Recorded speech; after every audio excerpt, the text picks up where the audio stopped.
Hello, magical creatures. Hi, welcome to my channel. If you're new here, hi, welcome. My name is Unionicorn, and if you're returning, thanks again for being here. I appreciate you clicking on my video today. Today we have 5 stones here to choose from, and the question we are going to be asking today is actually, what makes you unique? So basically, today we have a bit of a little unicorn theme, and again, my name being Unionicorn, I just thought it was so fun and such perfect timing that I decided to do this theme because it was actually National Unicorn Day. It was National Unicorn Day just yesterday, and so I'm a little late to this party. So yeah, I wish I had known about it yesterday, but I just heard about it just today. So I was like, you know what, I had originally planned to do a different theme, but I was like, you know, this is perfect because I have a lot of unicorn decks, and obviously I love unicorns so much, so I have a lot of little unicorn things, and it's so perfect actually because I just bought this new mat here, and it actually has a unicorn on it. So let me see if I can gracefully do this. I can show you this side and then this side here. Maybe I can sneak a show. There you go. You see the little unicorn? There's a little unicorn here. So yeah, but this is just my mat, and sorry if it made a horrible noise and everything showing y'all, but yeah, so this is the theme today, is unicorns. And like I said, the question we're asking is what makes you unique. Hopefully I got that back to where it was. This is why I was like, oh, should I bother moving the camera?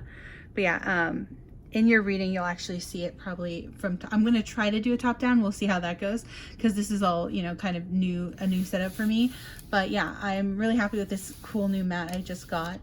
So I just thought it was so perfect, the timing of having just gotten this new mat and then finding out it was actually just National Unicorn Day just yesterday. So, but anyway, I also have this cute, well, they've got kind of a funny eye, but yeah, this little unicorn. I bought this actually when I went to oh my gosh, why am I blanking on it? I had it in my mind just before I hit record. Oh my gosh. Medieval times. that's what it was. So and my partner got this cool sword and the stone, and then I got this as my little souvenir. And I know you could get unicorn toys anywhere, but I don't know, I just felt like it was cool. I wanted a pen that was a sword, but they didn't have it. But yeah, I just thought this was cool. So but yeah, we got those when we went to medieval times. And I actually did see a horse that was all white and very, very pretty and reminded me of unicorn. So yeah, fun times. It was a real fun time. If you have never been to medieval times, I definitely recommend going. But yeah, anyway, this intro is already so long, but let's just start with, if you choose pile 1 or stone number 1, we've got the onyx here, onyx star.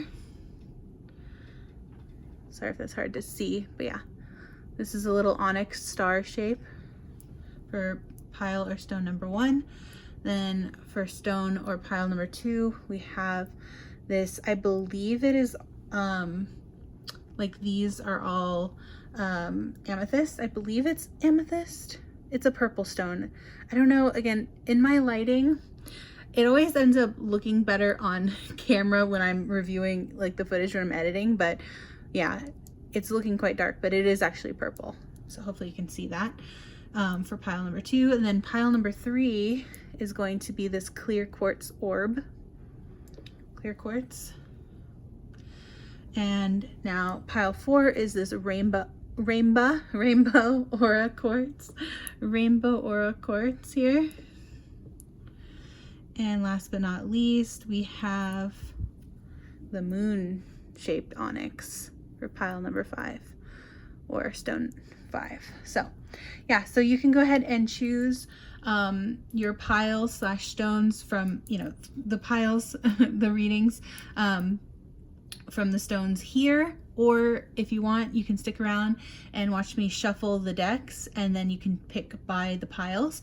And all of that should be linked in the description, if not in the comment section below. I really do try to remember to comment and pin your timestamps.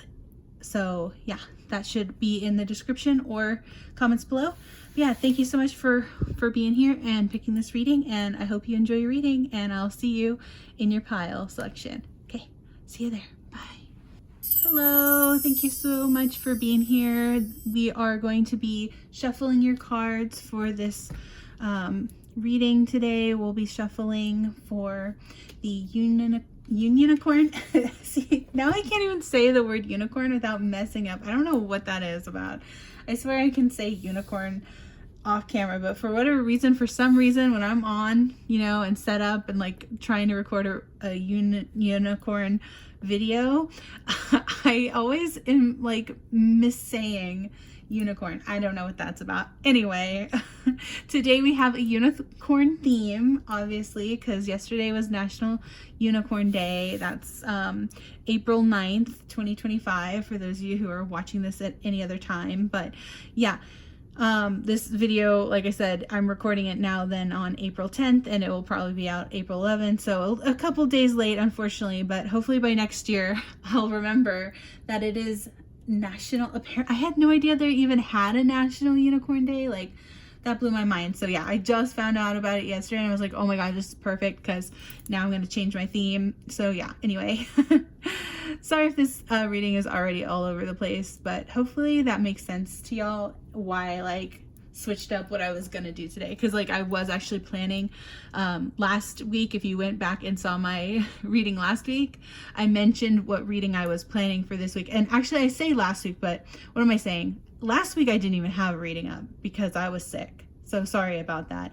So I do owe y'all, I owe you and the universe, because I had this plan to, like, you know, make at least a reading a week, and now I owe the universe and y'all another reading because I was sick the other week. So anyway, the last couple weeks, I think, I don't know. I'm gonna try to catch up and, like, you know, make up for the lost time. But anyway, I'm here today. Thank you for being here. I appreciate you hanging out with me while I shuffle these cards. Now let me see, I'm just gonna put these stones out here like that, so that way I can, I mean, I don't know if you can even see that on screen from where I'm looking. You can't see it, but that's okay. I know that they're there for, and yeah, so I'm gonna shuffle the cards today. Hopefully it's like a little bit of a shorter reading today, but obviously we have to start with the Crystal Unicorn Tarot. This is one of my favorite decks, one of my first decks I ever got, and it's just so pretty. And it's actually, I have a matching coloring book, so if you're ever in the market for like adult coloring books, highly recommend the Crystal Unicorn Tarot. It's one of my favorites. Then I also have the Oracle of the Unicorns, so this will be one that I'm going to pull from a couple. And then we also have the Rebel deck. I just like it because it has a little unicorn on the front, so you know, we'll see what that has to say. And then this is a one that doesn't actually have unicorns in it, but I don't know, I just am called to get the Chakra Wisdom Oracles today, so I might get a couple of these. And then I'm still on the fence about whether or not I get a few of these, like a cup, like 2 of these, or I might just still stick with 1 each because they're quite large. So yeah, I think I'm gonna stay with just 1 of these per reading. But yeah, we will be drawing from the Advice from a Unicorn. Again, I got this back in 2020 when I started my channel, and then like then you know, things happen in 2020, right? So but yeah, I'm gonna start with this one, and we'll go in order. So yeah, without further ado, let's just crack into this. Now these are, again, this is just like a desktop calendar, right? So it's kind of awkward to shuffle these, but I've tried it in the past and to varying results of success, but you know, we're gonna try our best today. So let's just go here and let's actually have a message. Angels, ancestors, universe, spirit guides, please give us the best messages in the deck for those who will be choosing piles 1 through 5. Please give us the best messages for our reading today. Thank you. Amen. All right.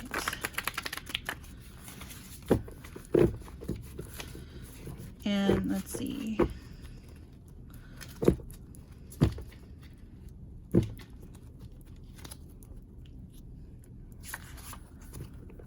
I'm just gonna shuffle like maybe one more time. And then what we'll do is, okay, now I'm gonna say I'm shuffling for piles 1, so those who would choose the black onyx star, pile 1. And we do 3 shuffles for pile 1. Just to make sure these are really shuffled in there. So that was, wait, was that 1 or 2, guys? Oh no. We'll call this one 2, just in case I was off. And then we'll shuffle one more time for pile number 1. Those who will choose this black onyx star. What is their message for today? Oops. Alright, and I will choose from the top. There you go. And then next, those who would choose pile number 2, or the purple amethyst crystal. I'll shuffle 3 times.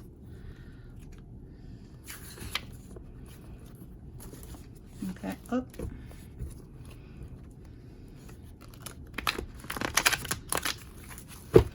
That's number 2, right? I think. And then, oops. Hold on, not quite right. Let me get a good grip on these. Sometimes it's hard to get a grip on them.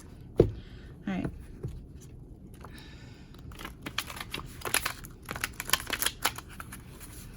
Okay.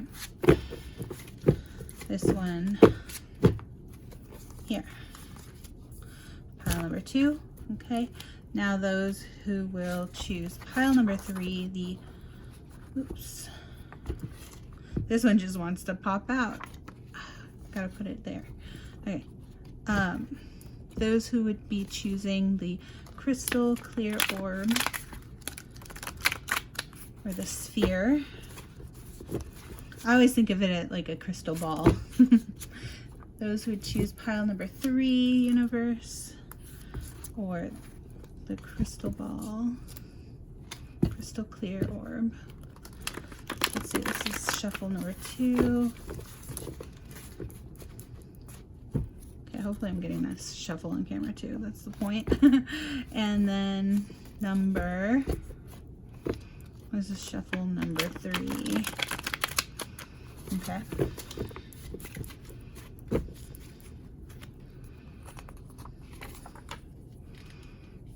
There you go. All right, and those now next who will choose pile number 4, excuse me, pile number 4, or the rainbow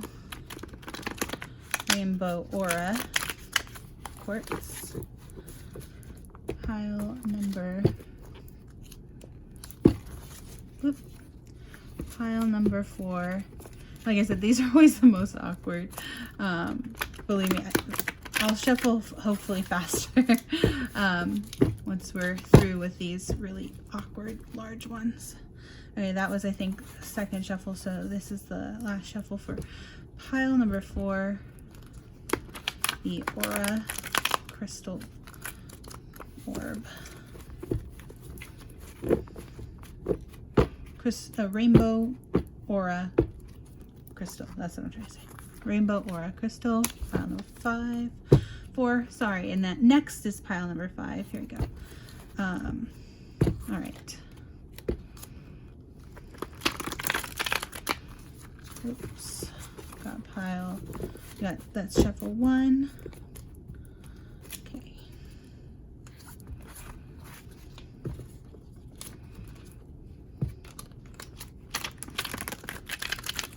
Shuffle, 2.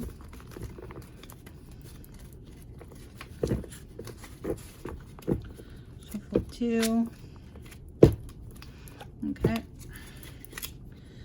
And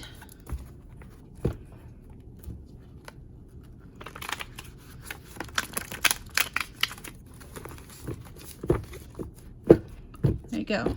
Shuffle 3. And that is for pile number 5. Okay, great. So we've got, there we go, the advice from the unicorn.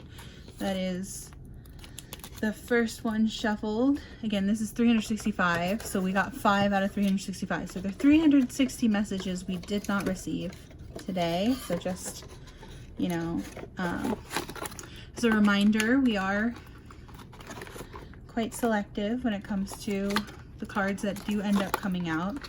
Just in case, sometimes I feel like some people are such skeptics when it comes to this stuff, but it's like, you know, the numbers don't lie, you know.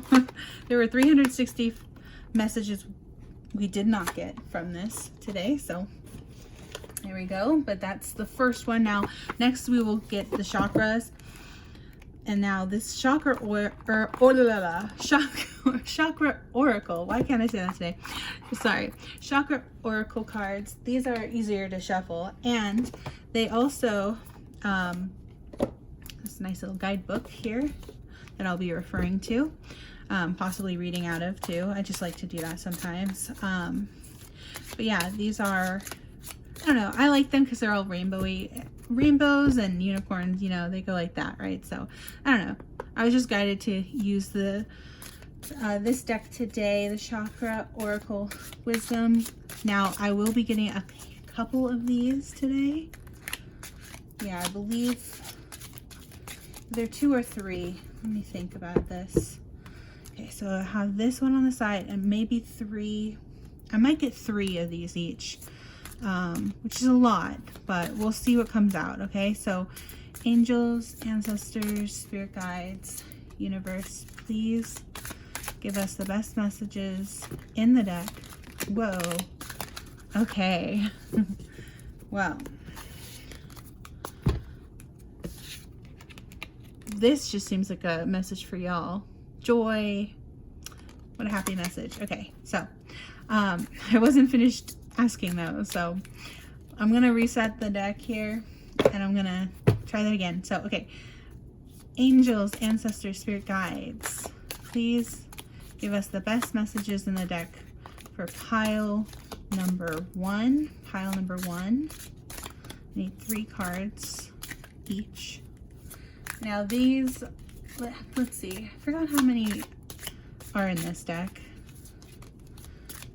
but let's see, 3 cards, please, angels, ancestors, spirit guides for pile number 1. We got this one.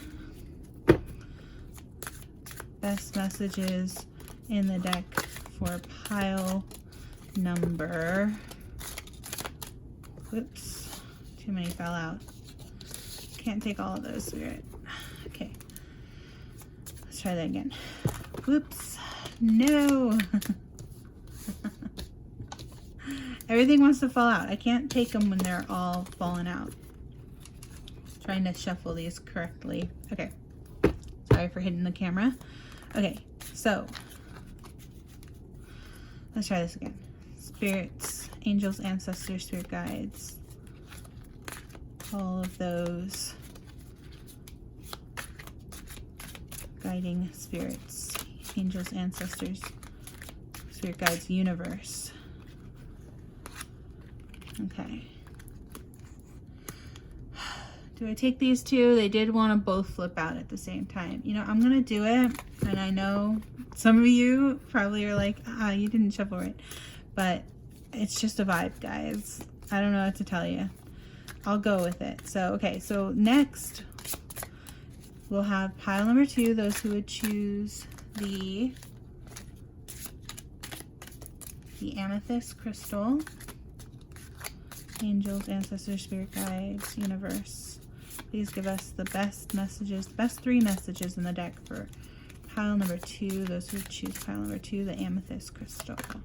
Okay, this one's flipped. I'll take it. I didn't see exactly what it was, so I'll take it.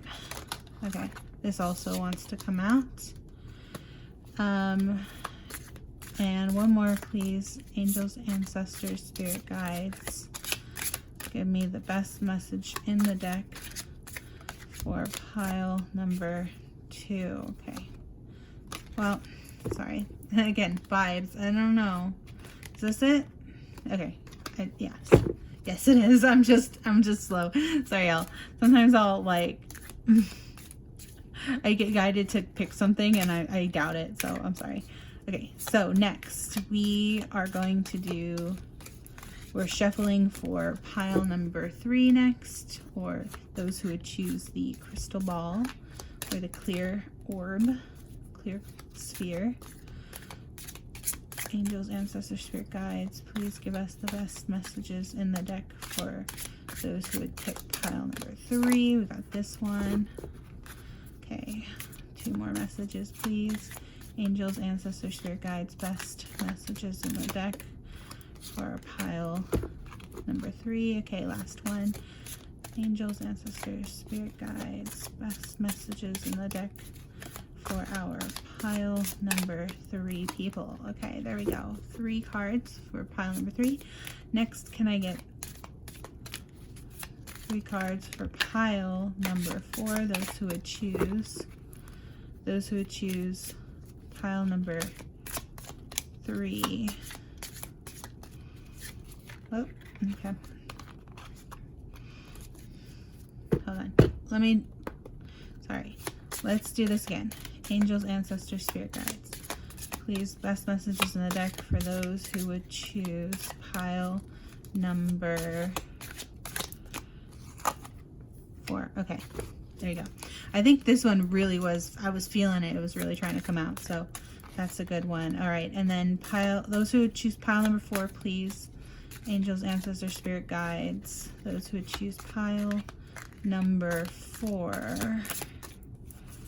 All right, one more, please. Angels, ancestors, spirit guides. One more card. Best message in the deck for those who would choose pile number 4. Okay, that one tried to flip. I'll take it. All right, next and last, certainly not least, we have pile number 5. Those who would choose pile number 5, or the moon, the onyx moon. Best messages in the deck, please, for our pile 5 people. Okay, we got 1, 2 more, please. Angels, ancestors, spirit guides. 2 more messages, best messages in the deck for those who would choose pile number 5, the moon, onyx moon. Okay, 1 more, please. 1 more message in the deck, best message in the deck for pile 5. Okay, there we go. So these are all the messages that we did not receive today, and we have 3 each of these nice Chakra Oracle Wisdom cards. And yeah,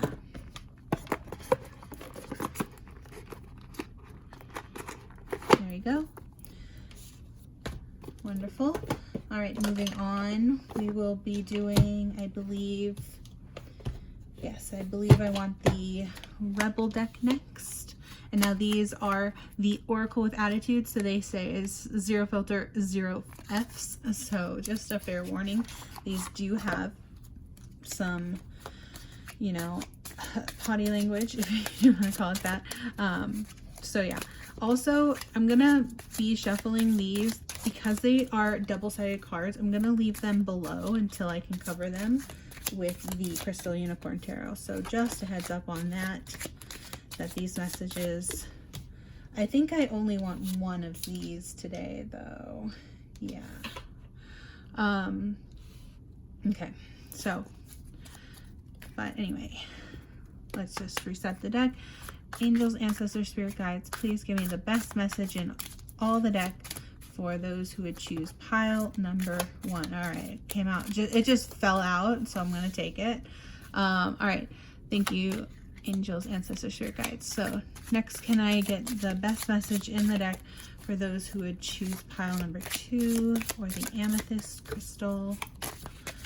Best message in the deck for pile number 2. Okay, this one. Next, best message in the deck. Oop, I was trying to, okay. I'll take it. I mean, it's not, it's not exactly what, it's not exactly how I like to pull my cards, but I'll take it. It fell on the floor, like it kept getting away from me. So, all right, we got pile number 3's messages. Okay, so next, angels, ancestors, spirit guides, please give us the best cards. Oh, that one did want to flip. I'll take it.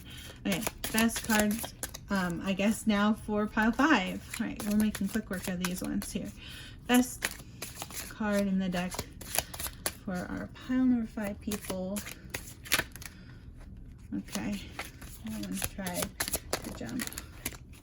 Do I get 2 of these? Now I'm wondering. Okay, best message in the deck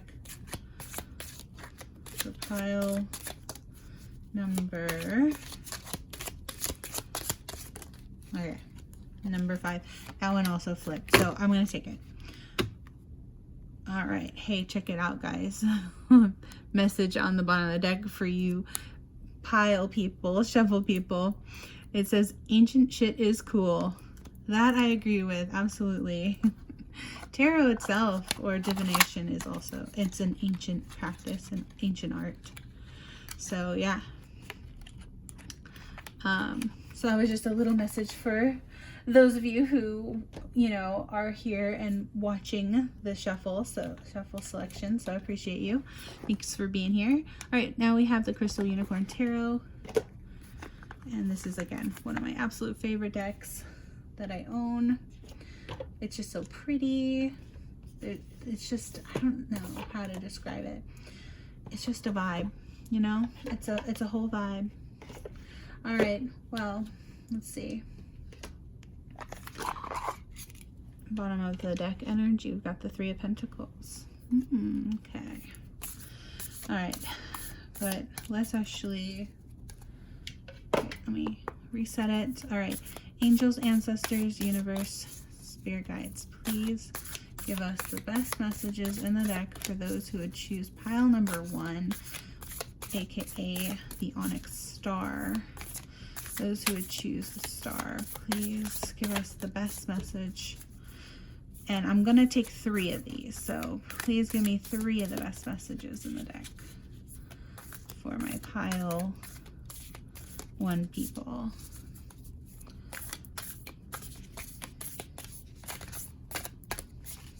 All right, best message in the deck. Best messages, I should say.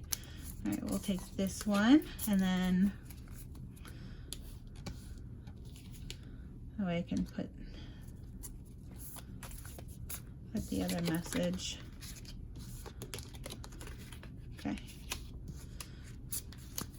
All right, now that was message 1 for pile 1. Can I get 2 more messages, please, universe, for pile number 1? 2 more messages, 2 more cards for pile number 1, okay, and 1 more message for pile number 1, please. These ones kind of stick together. That's the least favorite thing about this deck, is that they don't slide as nice as some of the other cards do, so I really have to kind of shuffle them this way. All right. Angels, ancestors, spirit guides, universe, please give me the best message in the deck for pile number 1. Okay, there we go. So we got 3 cards for pile number 1, and next we will get best messages in the deck, please, angels, ancestors, spirit guides, for pile number 2, those who would choose the amethyst stone. For pile number 2, best messages in the deck for our pile number 2 people. Okay, there we go. All right, 2 more messages, please. Oh, that one wanted to come out. I'll take it. I'll take it. All right, and 1 more message, please, for pile number 2. Oh, that one flipped. I will take it. Okay, great. Next, we have pile number 3. Angels, ancestors, spirit guides, please give us the best messages in the deck for those who would choose pile number 3, aka the clear crystal orb or sphere or crystal ball. Okay, that's the first one on the deck. I'll take that one on top. All right, and then 2 more messages, please, for those who would choose pile number 3. Pile number 3 people. Best messages in the deck for pile number 3 people. Best messages. Okay, got 1. Okay, got 1.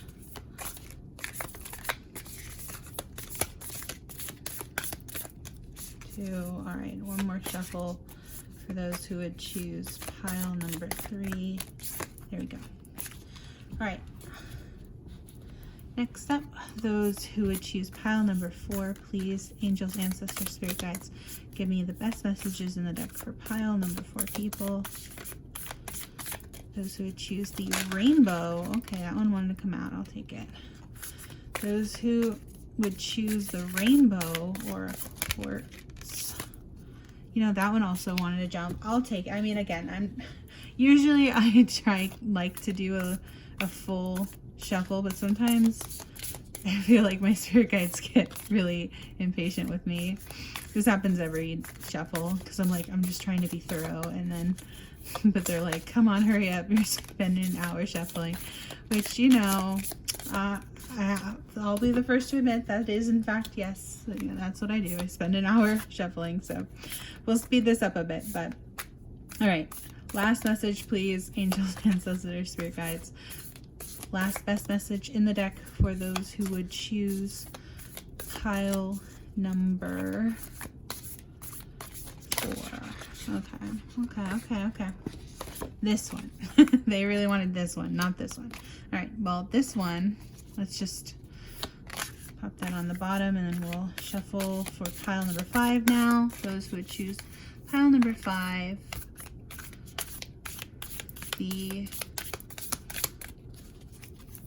Whoop. Okay. That one wanted to jump, so I'll take it. Pile number 5, those who would choose pile number 5, aka, okay, that one fell too, aka the moon. So I guess I'm getting 1 more because the other one fell. Take that one as well. So just let me finish the last shuffle here. We've got pile number 5, those who would choose the moon. Again, we are asking the question, what is their most, like, what makes them unique? What makes, oh, pile number, okay, you know what? I gotta take it then. Pile number 5, don't tell anyone. But you got an extra card. Shh. Shh. By the way, I'm covering up the Rebel deck here. That's why, if you're wondering why I'm doing this. Okay, great. So that is the, there we go. That is the unicorn deck. Let me just I'm trying to definitely, you know, not mix these up. So let me spread them out a little bit more. There you go. All right, great. And so that is our Crystal Unicorn Tarot. We got 3 or 4 cards each in this deck. And again, this is how many messages we didn't get. So quite a lot. But yeah, there we go. That was the Crystal Unicorn Tarot. And now, last but certainly not least, we'll get the Oracle of the Unicorn. So, and I'm thinking probably 2 of these each. So 10 out of the whole deck for these Oracle of the Unicorn. All right, universe, angels, ancestors, spirit guides. Please give us the best messages in the deck. 10 cards out of this whole deck. Best messages.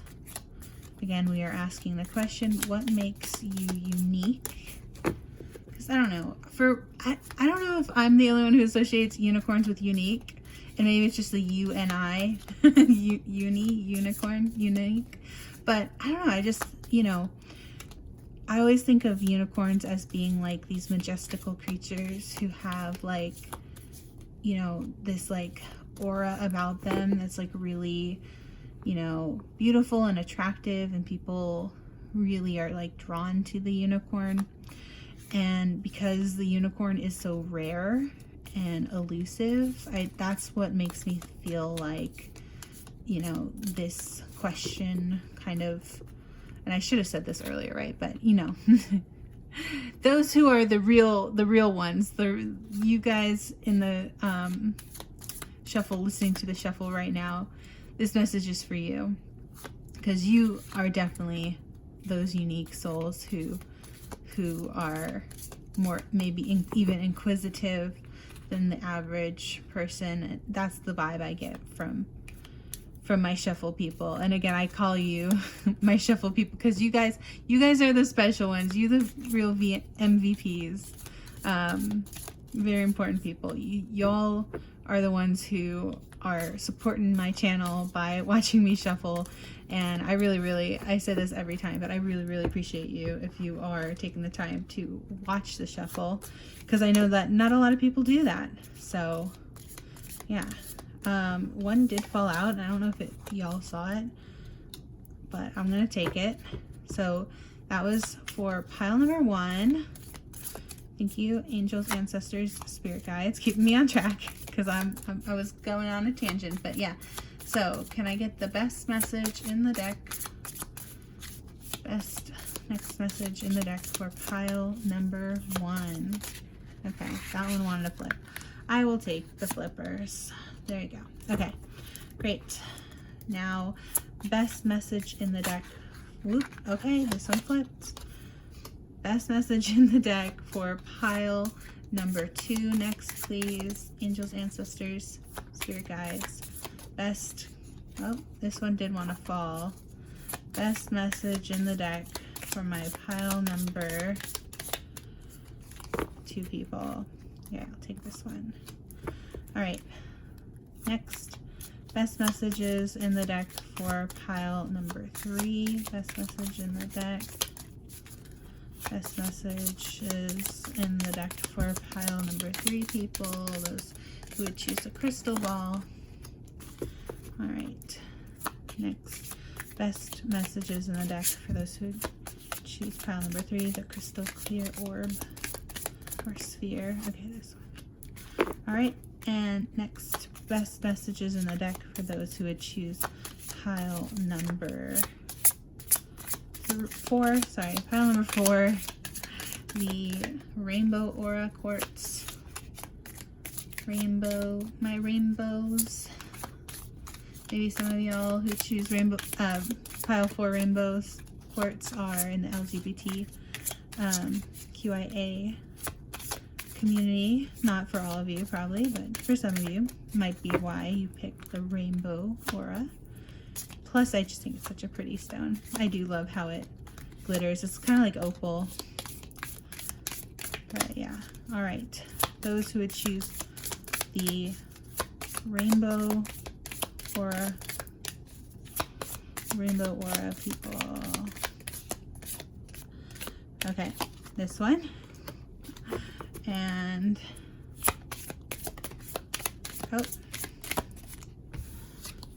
2 fell out. Do I take, now here's a question. Do I take 2 for, okay. You know, I can't argue with the universe. They wanted you to have 3. Okay. This one just fell out. Do I want 3 of each then? Now I'm confused. See, whenever like I draw more than the amount I intended to get, that really confuses me. Because then I'm like, oh, how am I supposed to lay it out? Okay, this one was trying to jump. All right, and this one is the last one, I think, right? Unless, do I draw 4 more? You know what? Let's just do it. I'm gonna do it. Okay, one more message for pile number 1, please, universe, because we got 3 oracles for pile 4. So we're just gonna get one more per. Okay. Well, this one for pile 1. Okay. One more message, please, for pile number 2. Thank you. Quick, like that when it jumps out quick. One more message, please, for pile number 3. Those who choose the crystal unicorn. No, the crystal ball, the crystal quartz. Oops. Okay. Let's see. One more shuffle, please. The universe.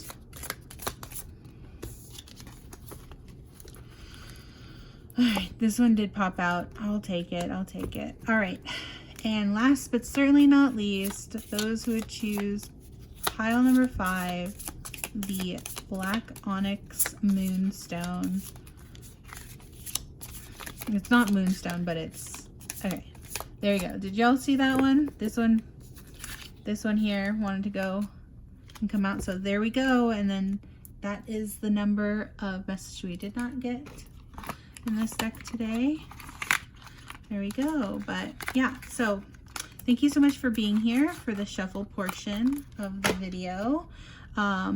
Yeah, so this is all the cards. Let me just do it like this. Oh, it's a little hard to put this one. There you go. Okay. But yeah, these are all the cards, so you can go ahead and choose your piles now based on the cards selections. Shuffle if you saw anything that came out that you know, that made you, I guess, sway your opinion on which pile you're gonna choose. That's okay. Choose whatever feels right to you, whatever your spirit guides are guiding you to choose, right? Whatever feels good in your heart and soul. So yeah, and I like the moon like that. There you go. So all right, but yeah, these are the piles.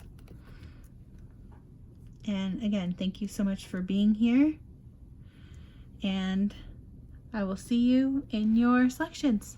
Bye. All right, hello. Welcome to the pick a pile selections section. So yeah, we have this stack of cards for pile number 1. Again, pile number 1 being the star onyx, the onyx shaped, sorry, the star shaped onyx. What am I saying? Star shaped onyx for pile number 1. Yep. And next for pile number 2, you have the, am I struggling to hold these today? Okay. We have the amethyst crystal. I believe that's what it is for pile 2. For pile 3, we have the clear quartz orb, or I like to call it the little crystal ball. The clear as crystal orb or sphere for pile number 3. Now next, pile number 4 will be this pretty rainbow aura quartz. I like it because it's like a little bit like opal. It's got this pretty sheen on it for pile number 4. And last but certainly not least, pile number 5, we have the moon-shaped onyx crystal, black onyx. So yeah, that's pile number 5. So again, if you want to pick with the cards here, if that helps you choose, that's great. So again, all the timestamps will be in the description below, as well as pinned in the comments, and I will see you in your readings, in your cards, in your piles, yes, in your readings.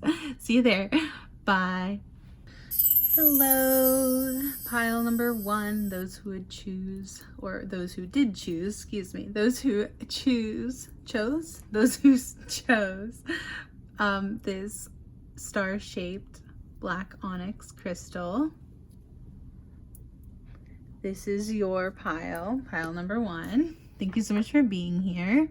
Today we are asking the question, what makes you unique? So again, we have a fun unicorn theme today because yesterday, as of recording this, it was the National Unicorn Day, which I thought was fun. And so yeah, I'm just kind of curious what cards you will get. And so yeah, let's just jump into your reading, pile 1. So basically, I was thinking about how I was gonna lay all this out though. And of course, this is always a struggle. This is always a struggle whenever I do readings, is like, how am I gonna put it all out on the table? So bear in mind, pile 1, you're always like the first, you know, kind of like the experimental child in a way, so forgive me if I don't lay it out perfectly, but we'll just jump into your cards here and see. So we've got the Crystal Unicorn Tarot, and your first card is, oh, the Emperor. That's an amazing card to get right out the deck. So yeah, this is your energy, pile 1. So yeah, you're very much like the boss. You've got this great regal energy to you, and that's part of what makes you unique. All right, and you also have 3 of Wands. Okay, and then we have, last but not least, oh, 2 of Cups. That's a great energy as well. Okay, so a loving energy. Great. And then now this is the Rebel deck, and this says shit is going down with your job. Oh, okay. So this is like a bit of a warning from the universe. It says reevaluate, change your perspective, or fucking quit. All right, so that's just a message from the universe that something about your job makes you unique as well.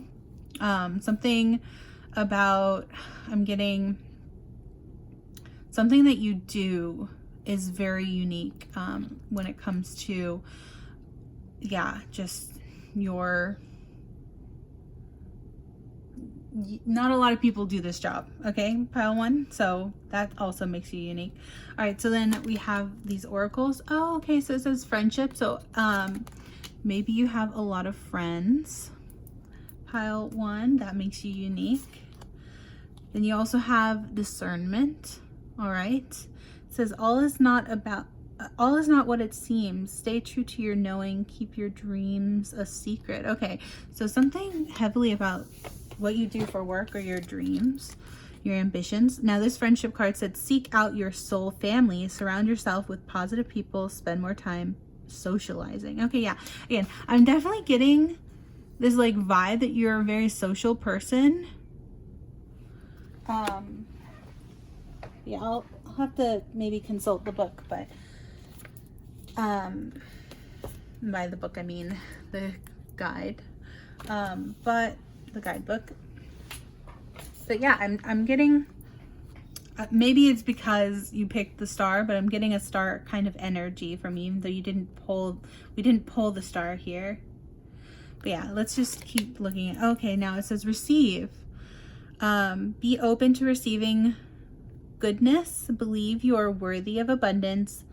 a gift is coming to you soon. Okay, cool. So yeah, let's see. So you have, yeah, a lot of abundance. There's something, again, I'm heavily getting because of this card that there's something about your career. Like maybe you're just extremely ambitious and you're someone who really went after what they wanted. Maybe you're even like with this Emperor card, maybe you're even a business owner and you've created like your own company, and that's what makes you super unique, is because this, you know, without you, this company wouldn't even exist. Like this is your sort of, I just heard like your brainchild is what I just heard. So yeah, maybe something along there. Oh, you know what?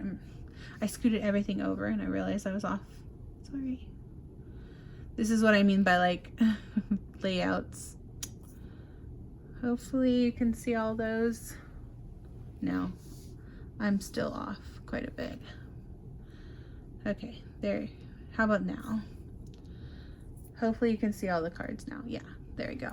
All right, so, but yeah, you basically, there's something interesting though, because this did say stuff was going down with your job. So reevaluate, change your perspective, or quit. And so I honestly think that this or quit thing, and it says or fucking quit, but yeah, I think this is almost like the universe kind of like, and I don't want to say taunting, that's not the right word, but teasing. I think this is the universe teasing you to be like, because I feel like you're the kind of person who will not quit, or who doesn't, like quitting isn't even in your vocabulary. That's the vibe I'm getting from you. So I think this is almost like the universe kind of teasing you to be like, you know, you're not going to want to quit this thing. This is something that you're just going to have to figure out and reevaluate and change. Yeah, so change your perspective here. There's something that requires a change in your job. And, you know, that's going to be obviously very uniquely each person. But yeah, something about your job or your business. Because yeah, I just keep getting this vibe that y'all are entrepreneurial people. You are the kind of people who created this job for yourself. That's what I'm getting. But yeah, let's see. We also have 3 of the Chakra Oracle Wisdom cards. Okay, so one says isolation, one says miracle, and the other says instinct. Okay, I'm getting a clearer picture here. So again, the idea, I think, is just that you are somebody who very much thrives on instinct. Like you are someone who just kind of goes with their gut instincts. They just, you know, your first, like things just seem to work out for you is what I'm getting, pile 1. You're just like someone who's like, in other people's minds, you would be considered like really lucky, because they maybe just don't understand that like you're just extremely tapped in to your intuition, right?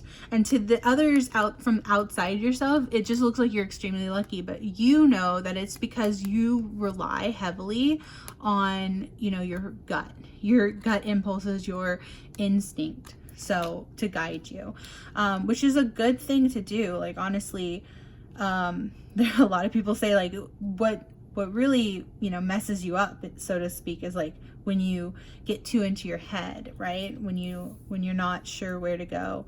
But yeah, so that's actually a good thing, pile 1. So yeah, so it's also it's just a message that you might be receiving a miracle soon. And by a miracle, again, this might just be related to your job potentially, but it feels like there's something that's going to change, that's going to be for your own benefit. So it's a good change, and it might have to do with this change that you're going to be making, but then it's going to work out for you, and it's going to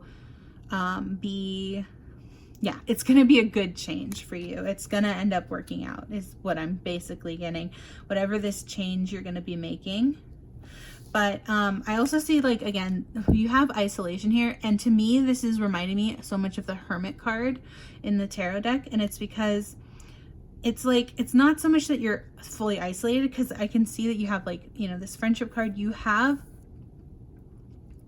something, you have like cards about, you know, Two of Cups, like you have relationship cards, but this isolation is, again, I just think because you're very independent. So even with this instinct with the wolf, you know, that's like, you know how they say you're like a lone wolf, that's what it is. Like you march to the beat of your own drum, you know, that kind of thing. So this isolation card is more just like, this is what makes you unique, is that you can go within yourself and kind of find all these answers. And again, going on your intuition, you can like, you're just really good at tapping into your own intuition and instincts, pile one, and you know how to like use isolation to your benefit. So basically you are able to really self-reflect, and you don't need necessarily a lot of other people's input, because at the end of the day, this is all about like what you're going to be, you know, how you're going to benefit, basically. I hope that makes sense. But yeah, basically you're unique because you are really good at trusting your gut instincts. You're really good at knowing just how things are going to work out, because you listen so well to your intuition, pile one. That's what I'm getting for you. And yeah, I'm realizing these were kind of too low, so hopefully you can read those now. But yeah, that's the vibe I'm getting. Now I did want to look up Two of Wands real quick. Let me see.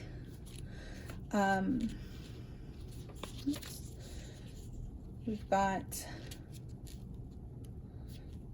yeah, here's the Wands page. So it says, Two of Wands, this unicorn has visualized what he wants and is focusing on manifesting that vision.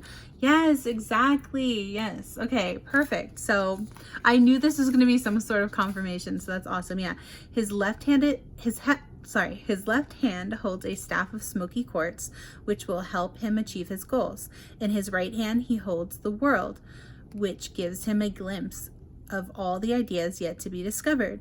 Your ship of prosperity has just sailed off, and you are waiting to see some moolah from the ideas you've sent out. Oh my gosh. Okay. How perfect.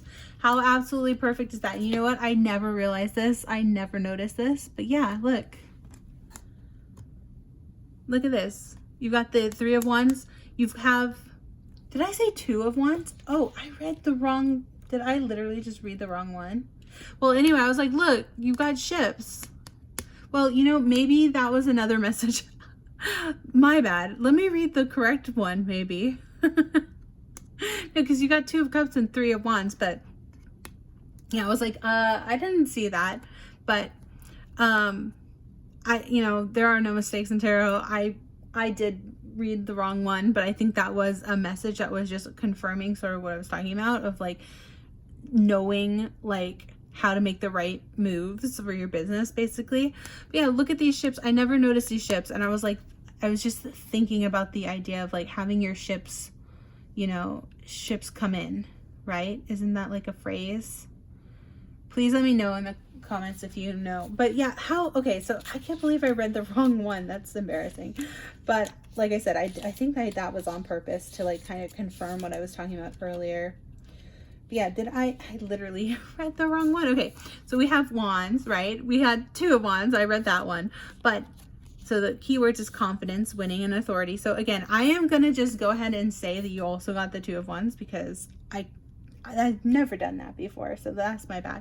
But yeah, so you're obviously a confident person. You're someone, again, who other people would say is very lucky, because you're always winning. What's that song? I always win, win, win, no matter what. And yeah, you're an authority because you probably are like this boss energy, this emperor energy. You get stuff done, okay? Now, 3 of Wands, this is what I was trying to show. So you have the 3 of Wands, meaning collaborations are your key to success right now. Combine your magic and smarts with others. Like the unicorn looking out to the sea. Yes, this is the one we have. Unicorn looking out to the sea. You have sent your ideas out, and before long you will see the rewards coming back to you in some way. Might not be a way that you expect, so keep an open mind. All right, so then your keywords are abundance, collaboration, and commitment. Okay, so yes. That is very interesting. All right, and then do I look up the 2 of Cups and Emperor? Dare I? You know, why not? You know what? Why not? Let's just go ahead and read the Emperor as well. So it says the Emperor brings the solid foundation for the dreams of the Fool, visions of the Magician, insights of the High Priestess, and the luxuries of the Empress. It is through him and the energy of the Royal Ruby Crystal that brings leadership, protection, smart planning to your goals. Yes, and smart planning to your goals. Super practical and logical ideas. Okay, keywords are organized, authority, there's that word again, authority, and protection. All right, yeah, so what makes you unique is that you just like have this boss energy, this like people really look up to you as like a leader, someone who they can always look to for like, you know, almost like the captain of the ship, right? Someone who they feel like they can trust. They believe in your authority. They believe in your leadership abilities. So that's awesome, pile 1. Now 2 of Cups is more of a romantic love kind of situation, I believe. But and look how sad though. Look what actually happened to my book. I gotta glue this back in, but yeah, so we've got the Cups cards here, and this actually is on the page that ripped out. But it says 2 of Cups. Like the unicorns in this picture, you have recently recognized a soulmate or fell in love at first sight. Just like the unicorns exchanging their rose quartz cups, this relationship is equally fulfilling for both of you.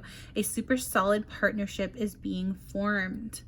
All right, so that's interesting. So this is basically saying that you recently kind of identified this 2 of Cups soulmate in your life. Interesting pile 1.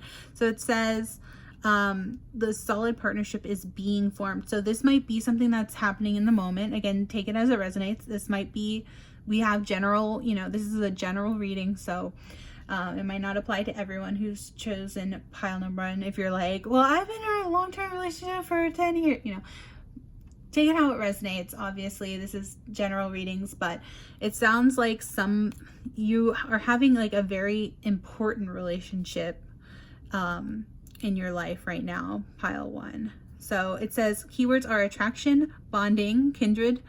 Okay, so kindred spirits, I believe.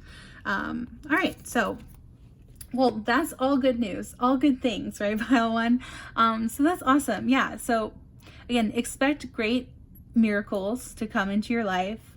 Might even be related to this 2 of Cups, or might not, but yeah, again, just to answer the question again, what makes you unique is mostly like your ability to like form these, you know, good bonds with others, because they really trust you, and they you know, this, you have this discernment about you. You're able to, you know, make these really important decisions that like affect lots of people, not just yourself, especially if you are a business owner and, you know, you employ people or something. Again, take it how it resonates, but for some of you, you even employ others, and they look up to you as a leader in that role.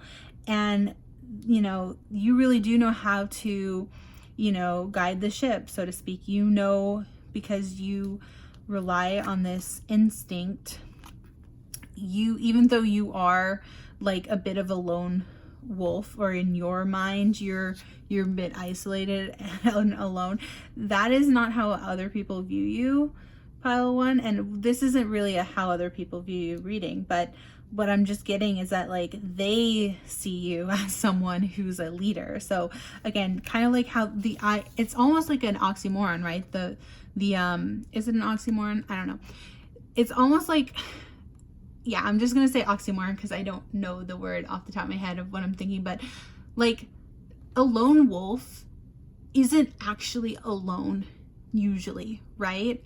Like usually wolves hunt in packs. Usually wolves are in packs. So, but maybe the wolf at the very top, right? The leader, the I don't know what you want to call it, the chief. I don't know what they call them inside their own packs, right? But the leader of the pack, right? They may feel this feeling that they are isolated or alone, or like nobody else really understands the role that they have, because there's a lot of responsibility there, right? They're the ones making the decisions for the pack. They're the ones guiding everyone, and they're the ones who ultimately, yeah, are responsible if anything goes wrong, right? Like the captain of a ship, like the pack leader, right? So that is, I think, what makes you unique, pile 1, is just like your ability to inspire others and your ability to really just have such success, mostly when, you know, sometimes you probably feel like you don't know what you're doing, but things just sort of seem to work out. You do sort of just, you know, with this card, you like receive. You're very abundant. Says abundance. Believe you're worthy of abundance. A gift is coming to you soon. Be open to receiving goodness. So yeah, that's what I'm getting, pile 1. I hope it makes sense. Now, the very last thing we're gonna do for you is we have this here, and this is the advice from a unicorn. It is from a 2020 desk calendar, but I always find these really interesting to see what it comes up with. Oh, it says April 1st, April Fool's Day. All right, so maybe April Fool's Day is significant to you. Maybe maybe you're a little goofy. Maybe that's also what makes you unique. You like to have little fun, like play little, you know, jokester. Maybe you're a bit of a jokester energy. But yeah, it says today could be the perfect day to shake up your routine. So this is just, again, a little bit of an advice from the universe to you, pile 1. So yeah, it says today could be a perfect day to shake up your routine. What was this saying? Make a change, reevaluate, change a perspective. And it says or fucking quit, but we both know you're not gonna quit, right? Pile 2. Sorry, pile 1.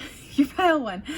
I'm thinking about having to move on to pile 2. Sorry about that, pile 1. But yeah, the universe is like, we know you're not gonna quit. That's just because you're not a quitter. That's another thing that makes you unique, pile 1. You're definitely not the kind of quitter type. You seem like very much a dedicated, hardworking, loyal person here. So at least, if not loyal to those in your pack, right? Or those friendships, you're definitely loyal to your ideas and your unique perspective on the world and how you want to share that with the world. So yeah, but that's gonna be your reading today, pile number 1. I hope you enjoyed that reading. If you did, please give it a thumbs up. Tell me down in the comments if it resonated, and yeah, let me know. Also, sometimes if you want to, you can just put the as a comment, just type like what number you chose, so that if you ever come back to this reading and you're just curious if you've forgotten what I said here in this reading today, you can always rewatch it, and that way you'll know which pile you chose. But yeah, that's gonna be it for your reading. Thank you again, pile number 1, for being here. I really appreciate you, and I hope you have a wonderful, magical rest of your day. Take care. Bye. Hello, pile number 2. If you chose this purple crystal, and I want to say it's an amethyst crystal, I believe it is. If you chose this crystal for pile number 2, this is your reading. Today we are asking the question, what makes you unique? So basically, you know, what qualities or characteristics do you possess that makes you unique or different than others? Today, again, also we have a fun little unicorn theme. That's because yesterday, I just found out today, but yesterday was National Unicorn Day. So I figured what a fun way to make a unique reading by, you know, making it a unicorn theme. So, but yeah, let's just jump into it. We have the Oracle of the Unicorns today. We also have the Crystal Unicorn, as well as the Rebel deck and some Chakra cards. So let me just jump in to your reading today, pile number 2, and see what you get. So we have, first card out the deck is 6 of Pentacles, okay. Then we also have, oh, the Magician. Very good. This is Major Arcana, so I'm gonna actually put that first. So that's sort of like your energy, and then these are clarifying. Then we have, oh, we have Judgment. Okay, pile number 2, Judgment. All right, and then Believe What You See. Okay, so this is the Rebel deck. Again, fair warning, it has some cussing in it usually, but this actually doesn't, which is, I think this is the first time I've seen a card that didn't have some swear word in it. But yeah, this says, face reality or live in fucking la la land. Choose bravely. All right, so this is just, yeah, like a no BS card from the universe. So it says, believe what you see. Face reality or live in fucking la la land. Choose bravely. Interesting. All right. So maybe you, as you know, again, trying to evaluate from the perspective of the question, what makes you unique. Maybe you have a tendency to live in La La Land. I don't know if you watched that movie La La Land, but it's a good movie. I liked it. All right, but then we also have some unicorn oracles here. So let's see what you got. Ooh, okay, so you have intuition. Listen to the whispers of your heart. Use divination tools to help you decide. Trust your intuition no matter what. Very interesting. Okay, and what a pretty card too. Very ethereal. All right, and then we have abundance. Oh, enjoy the beauty of life. Your supply is unlimited. Blessings are coming to you. Yeah, there you go. Pretty. So abundance, pretty rainbows. All right, and then last but not least, you have courage. Okay, did it just not? Brave. Bravely. I was like, did it not just say courage? Bravely, courage. Okay. All right, the universe is asking you to be brave, or maybe this is saying that you are brave. Either way, right? I'm gonna choose to interpret this that it means you are brave and courageous, but let's just see what this says. Okay, so it says courage, you are safe, fear is an illusion, set strong boundaries. Right, yeah, can you see that? You are safe, fear is an illusion, set strong boundaries. All right, very interesting, pile 2. All right, hopefully you can see that on camera. Wait, I did this on the last reading too. I put my camera a little more to the left than usual, so now I'm like not used to having all this room on the left here. All right, there we go. Interesting. All right, and then next you have the Chakra Wisdom Oracle cards, and you have literally wisdom. Okay, amazing. Magician, wisdom, judgment. Interesting, interesting. Okay. Then you also have perception. Ooh, okay, so these are both green.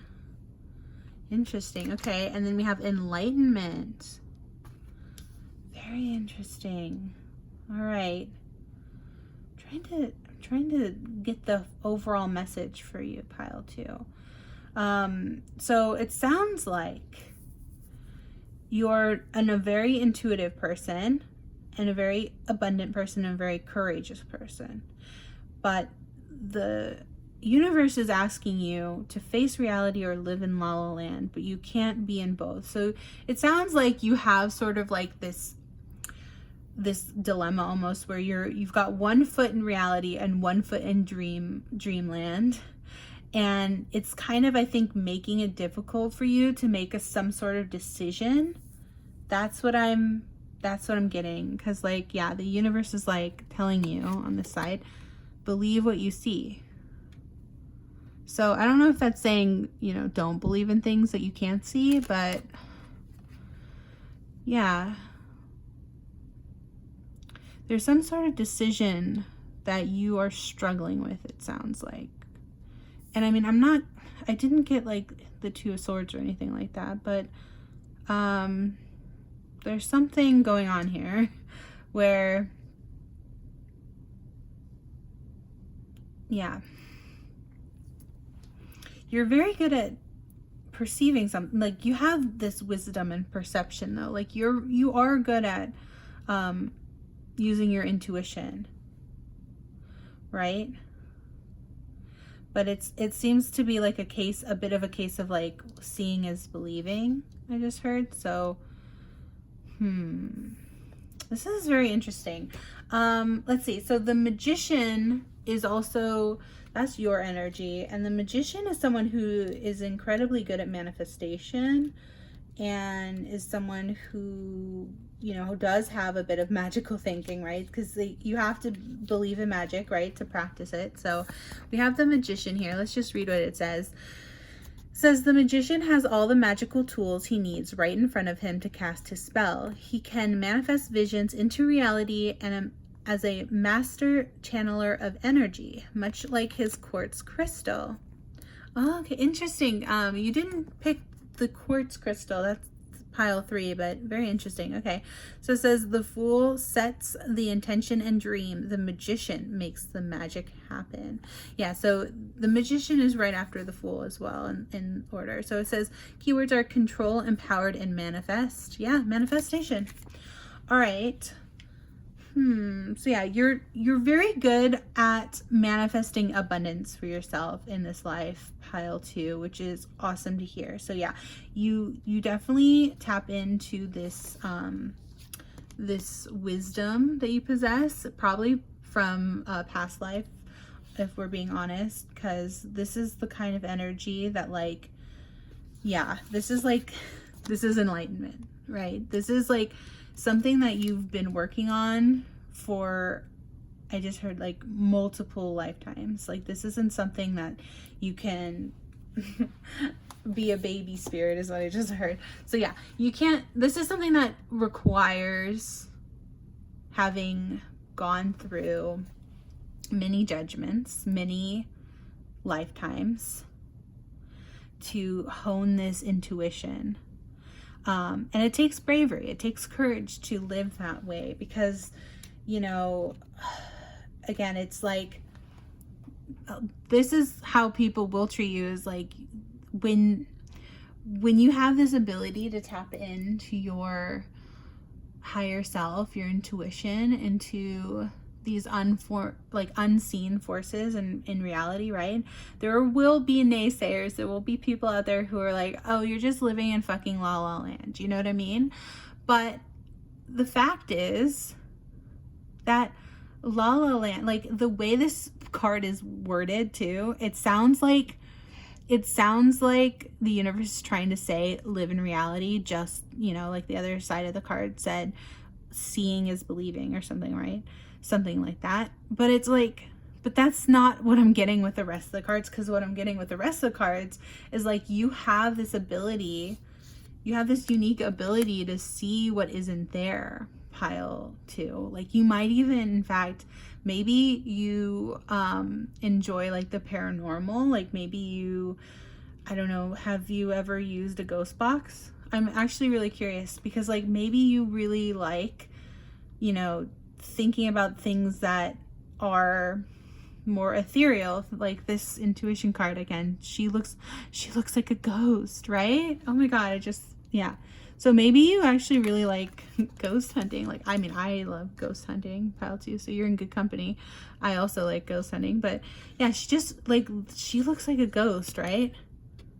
So yeah, things that like people would say, you know, it's silly to believe in. Like some people are like, ghosts aren't real. You know what I mean? But if you're a spiritually enlightened person, right? Enlightenment, you understand that everything is just energy. So of course ghosts can be real in a world in which we are all light, right? We are all these light beings, right? We all have this like soul energy, and the energy is what remains even when the body no longer, you know, exists, right? When we are what remains is what I just heard. So yeah, sometimes I just have to take a big breath and like recenter, because sometimes like channeling these messages, even, it's like I just get like these big emotions, because like, yeah, that's like powerful stuff. I don't know. But yeah, like,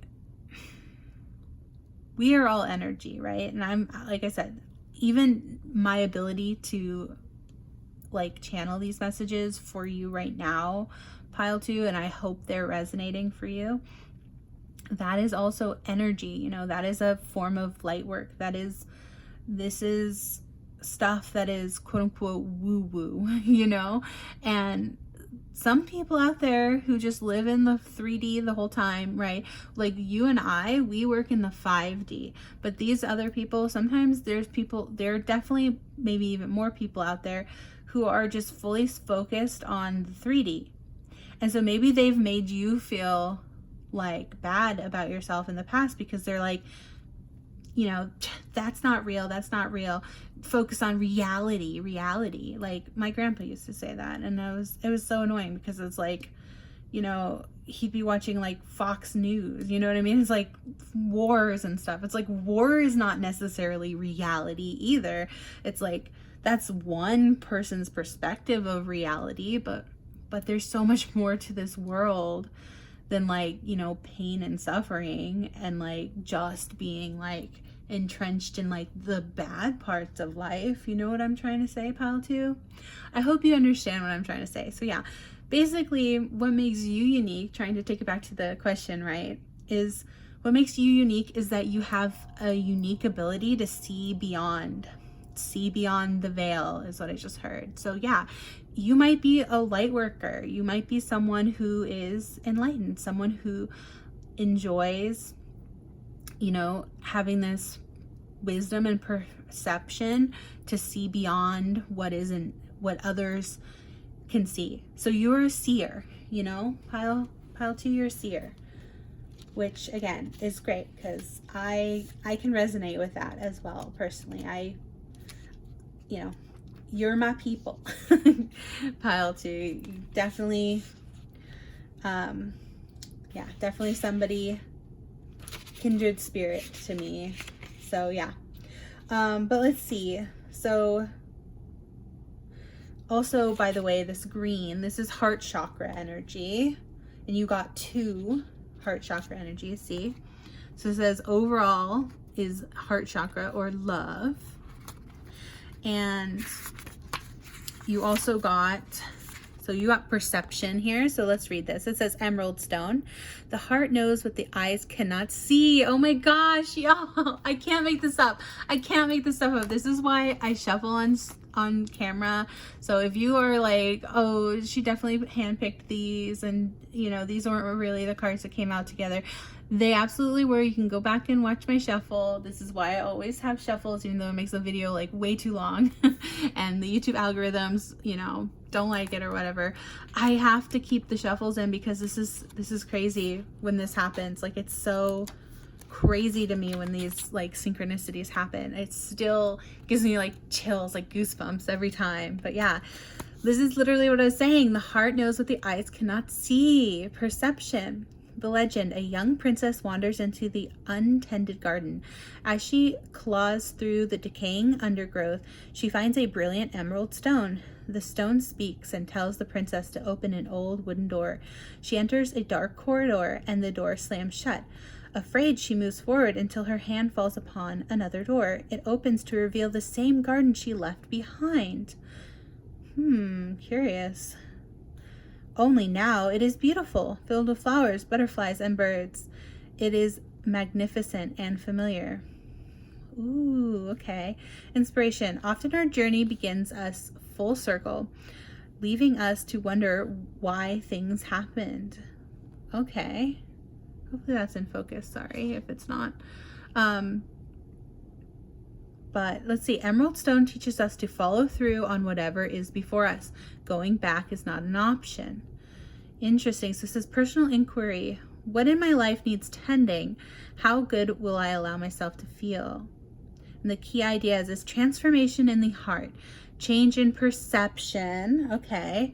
The unknown, promise of a richer experience. And the keywords are beauty, open-heartedness, and appreciation. Yeah, hopefully you can see that. You can take a screenshot if it focuses, hopefully. There you go. But yeah, interesting. Okay, so basically what I'm getting from that is just that, like, yeah, you have this magical ability to, like, you know, look at things maybe in a perspective that other people wouldn't normally. And that's what makes you unique from others, is that you have this perspective on the world that not a lot of people have, which is that there is so much more to this world than just the 3D, right? We have this entire world that's opened up before us, kind of like, you know, the princess in the garden. She at first saw just sort of like nothing in this garden, and then she allowed, like, her intuition to guide her to find the garden again. But at this time, when she looked at it with, like, fresh new eyes, she saw something incredibly beautiful. And, like, you know, and it, like, all almost makes sense, right? Where it's kind of like, yeah, it's like looking at the world just from a perspective of the 3D versus looking at the world from the perspective of the 5D. I hope that makes sense, because I know I keep repeating myself like that, but yeah, it's just like the way in which you see the world, pile 2, is so beautiful, and I wish more people did see the world this way, because yeah, it came from lifetimes of you working on yourself and your self-enlightenment. Yeah, and let's read the wisdom card as well. It says, wisdom is knowing the difference between a calculated risk and stupidity. Okay, so sage, it says. The legend. One day a young sagebrush asks his grandfather how to grow old with wisdom. The elder answers, you must learn from our mistakes. Before you worry about something, ask yourself if it is important in the future. Enjoy your present form, as we all change with time. Okay, yeah, so again, this is just reminding me of how, like, this definitely is not something that you just, like, had overnight. This is something that you earned, because this was lifetimes of learning this lesson, that there is more to this world than what meets the eye, right? So it says, inspiration. Is there some wise counsel that you have sought only to ignore it? Are you trying to do things alone? A solution may come from those more experienced than yourself. Stay in the present moment and do not let your thoughts jump ahead. And then the personal inquiry is, do I go with my heart or against it? Am I ready to live in leadership? And it's very interesting, leadership should come up. So again, if you are in between piles 2 and 1, I highly recommend going and checking out pile 1 if you're drawn at all to it, pile 2, because pile 1 had some stuff about leadership in it. But yeah, it says keywords are wise counsel, focused energy, honoring oneself, contribution, being chosen, contentment, and transformation. All right, excuse me. Yeah, so basically, yeah, that was a lot of good messages. Basically, I'm just trying to, like, summarize what I'm seeing here, but yeah, pile 2, you are somebody who is very much wise, quote unquote, beyond your years. And again, that's because you're an old soul, right? This is not your first rodeo, as they say, right? But yeah, you have based on all of your life's experiences, your collective lives plural experiences, you have grown into a very wise and abundant person, because you were able to be brave and look for things that others may have turned away from. So we also have enlightenment here, and I'm just called to, like, specifically for your pile, read all of these for you. Sometimes I read other cards for others, but yeah, I've just been drawn to the chakras. So we also have, yeah, so the yellow chakra, which is this the crown chakra? No. Sorry. Got the heart chakra. I believe, isn't yellow like the heart chakra? No, sorry. Heart chakra is green. I'm trying to say, above that, there's throat chakra, right? Oh my gosh. This is gonna bug me if I forgot to have my phone on me to look it up, but yeah. The solar plexus chakra. It literally says right here. Okay. Yellow chakra is the third chakra, solar plexus chakra, which reveals our planning process. It's also creativity, intellect, precision, cooperation, innovation, originality, wisdom. Interesting. Okay, so it's intellectual, the solar plexus chakra. Okay, so we have enlightenment. Here we go, enlightenment. So it says, you've got topaz as well as a crystal. It says, if I seek peace, I will embrace my fears. Oh, didn't this mention something about fears? One of these said fears. It was courage, to face one's fears. Yeah, courage. I'm messing up all the cards, but yeah. It says, fear is an illusion. Fear is an illusion. Okay. Yeah, so you've got messages coming through pile 2 about something where you are generally a very brave person, but there is still a bit of this fear mindset that, like, maybe just people in your life who are around you, you know, kind of, something they say might make you feel like it's really hard to shut those voices out, right? To shut those fears there, because it's like basically these people in your life seem to be projecting their fears onto you, and sometimes it's really hard to resist that. Like I said, I know, like, it's hard when everyone's saying, you know, you're living in, you know, fucking la la land, right? People who are like mean about you having this ability to see, because, you know, from their perspective, they don't see what you see. So they are like basically in the dark, and then they're like upset at you for seeing this light that they can't see. So yeah. But let's see what this says. It says, enlightenment. Topaz is a renowned spiritual teacher. People travel to hear his wisdom. He is journeying up a mountain to seek private counsel with the great servant when a young boy stops him. The boy asks, if enlightenment is to be found in my own mind, how do I get there? The moment before he disappeared into the mist, Topaz replies, through your fears. Interesting. All right, inspiration. At this time, your journey is more important than your destination. Remember, if you face your fears, you will grow stronger. Relief awaits.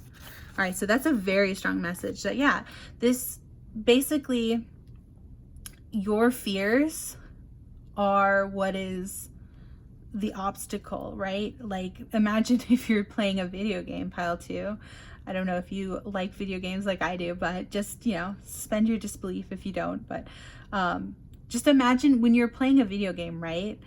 you're going to come up against these obstacles, right?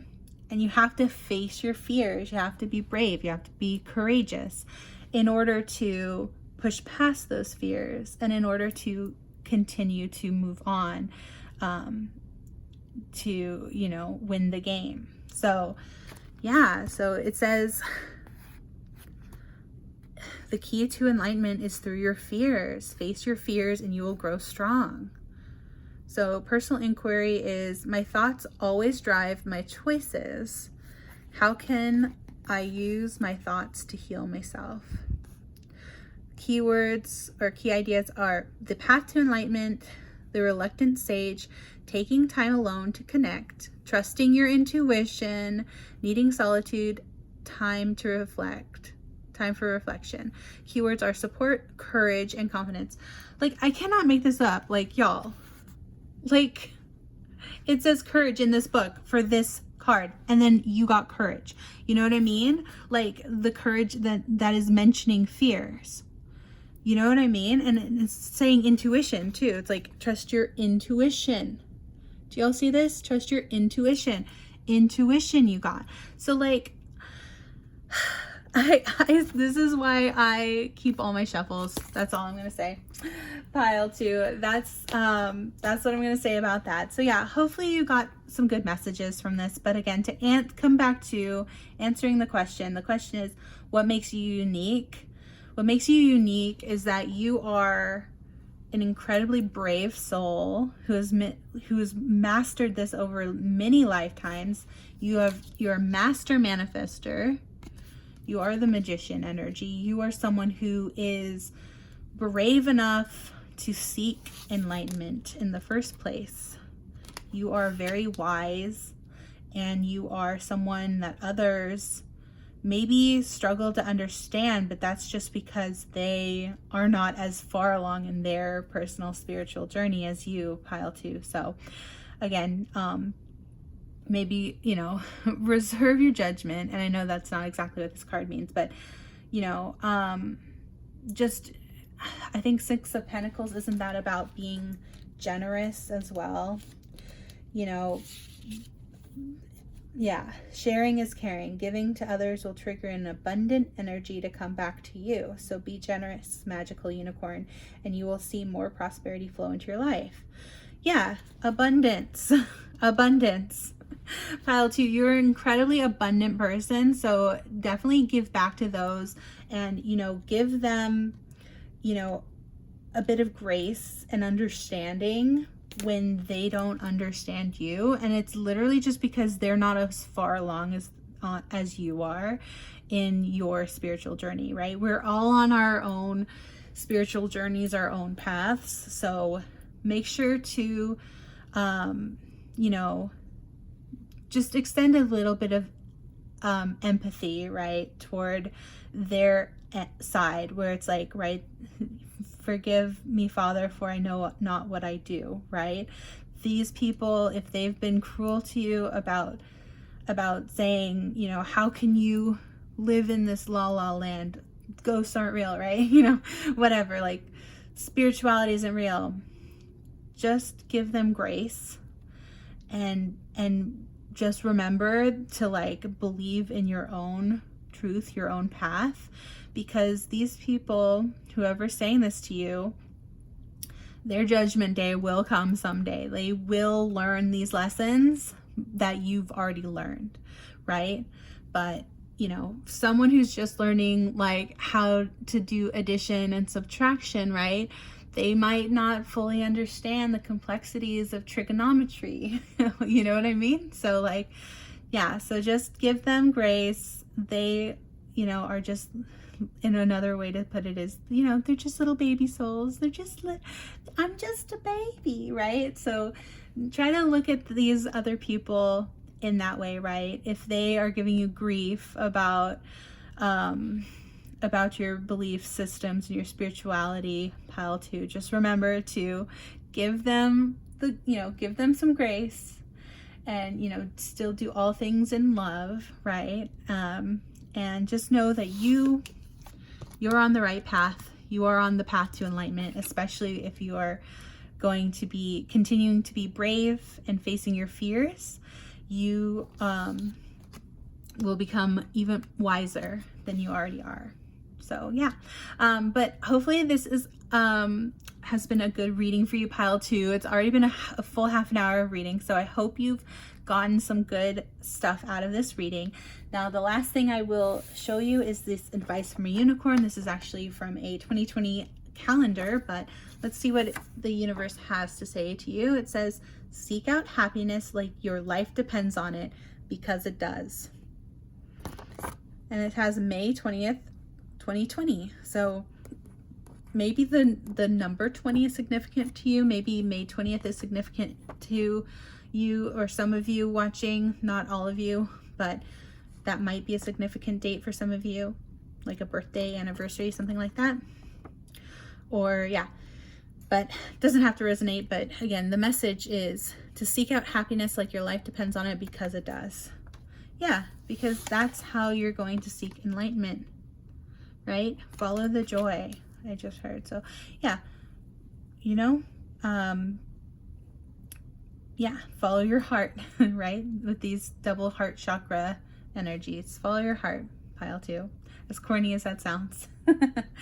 But yeah, thank you so much for watching this reading. I hope you got something out of it. I hope you enjoyed it. If you did, please give it a big thumbs up. That always helps me with the YouTube algorithm, so I can get more of these messages out to those like-minded individuals who need to hear these messages. So yeah, thanks again for watching, pile 2, and don't forget to leave your pile number that you chose in the comments, just so that way if you ever come across this reading again, you'll know which pile you picked if you want to rehear the messages. But yeah, thanks again for liking, sharing, commenting, subscribing, all that good stuff, and I hope you have a magical rest of your day. Bye, pile 2. Bye. Hello, pile number 3, those who would choose, or who did choose, sorry, those who chose the crystal clear orb, or aka the I like to call it the crystal ball, right? The little crystal ball or crystal sphere. Yeah, the crystal quartz sphere, orb, ball. If you chose that, this is your reading today. We are asking the question from the universe, or to the universe, I should say. We're asking a question, what makes you unique? So personally, what makes you sort of different or stand out from the crowd? And we're asking this question because today is, or technically yesterday was National Unicorn Day, which I didn't even know was a thing, but obviously I love unicorns. I literally call myself Unionicorn, so was super excited to learn that there even is a National Unicorn Day. So yeah, I just figured that this would be a good question to ask, like what makes you unique? Like a unicorn is unique and rare. So yeah, let's just go ahead and check out your cards. So we have the Unicorn Oracle, we also have the Unicorn Tarot, as well as the Rebel deck, which is a little bit of a unicorn design on the Rebel deck here too. Yeah, let's just jump into your reading, pile 3, and see what you got. So we have, oh, the Page of Swords. All right, Page of Swords. You also have the Ace of Wands. Very nice. And you also have the Knight of Pentacles. Okay. Now this is a Rebel deck. It says, you need a good fucking cry. Aw. Oh, are you sad, pile 3? I'm sorry. Get the ugly cry on. Let that shit go. Your soul will thank you. All right, so that's just a bit of a message from the universe or your higher self. Like what you need to know right now is that you're holding in some emotions, pile 3, and the universe wants you to just let it all out. Have a big cry about it. We all need a good cry every now and again. There's nothing shameful about having a bit of a cry. So yeah, let's see. You also have your Unicorn Oracle.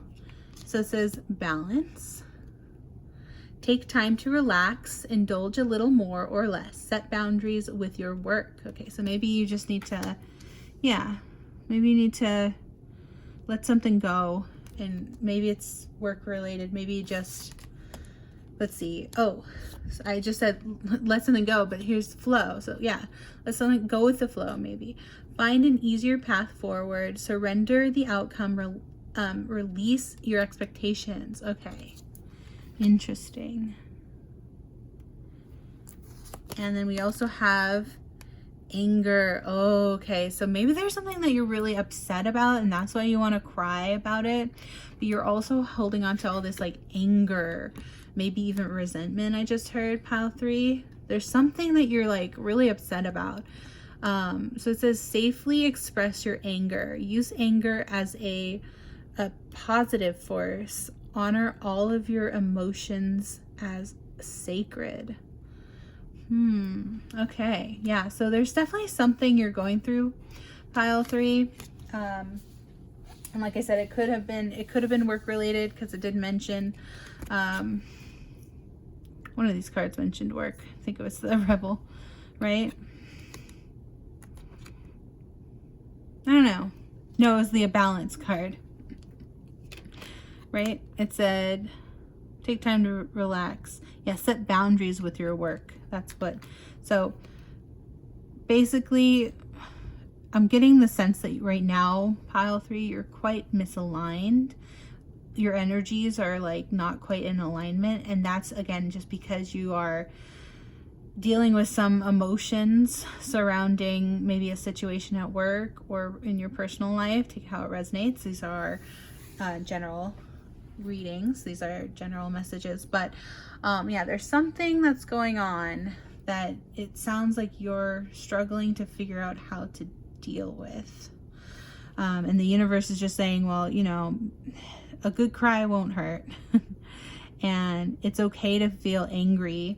Some of you maybe were raised with like maybe even almost a toxic positivity mindset, where like maybe you don't feel like it's okay to cry, maybe you don't feel like it's okay to be angry, but again, this is saying there are safe ways to express your anger, you know, and you can use anger as a positive force. There are ways to channel your anger into something positive.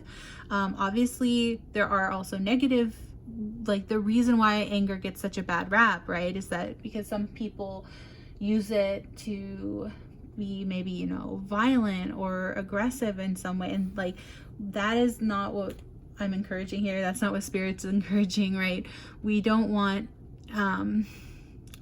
you to do something that, you know, you might regret, right? We don't want you to act out in anger in like a violent way or like a way that's going to hurt anyone, right? But there are ways in which you can express your anger healthily, right? So one example would be to write a sternly worded letter, but then address it to the fire, right? As Taylor Swift says. So not necessarily sending that to anybody, but just getting those thoughts and feelings and stuff out in a healthy way, like journaling it. I just heard, like, you know, writing it or journaling it somehow, or even maybe like listening to a song. Like maybe you want to write a song or listen to songs that have like themes of like anger, like dealing with upset feelings.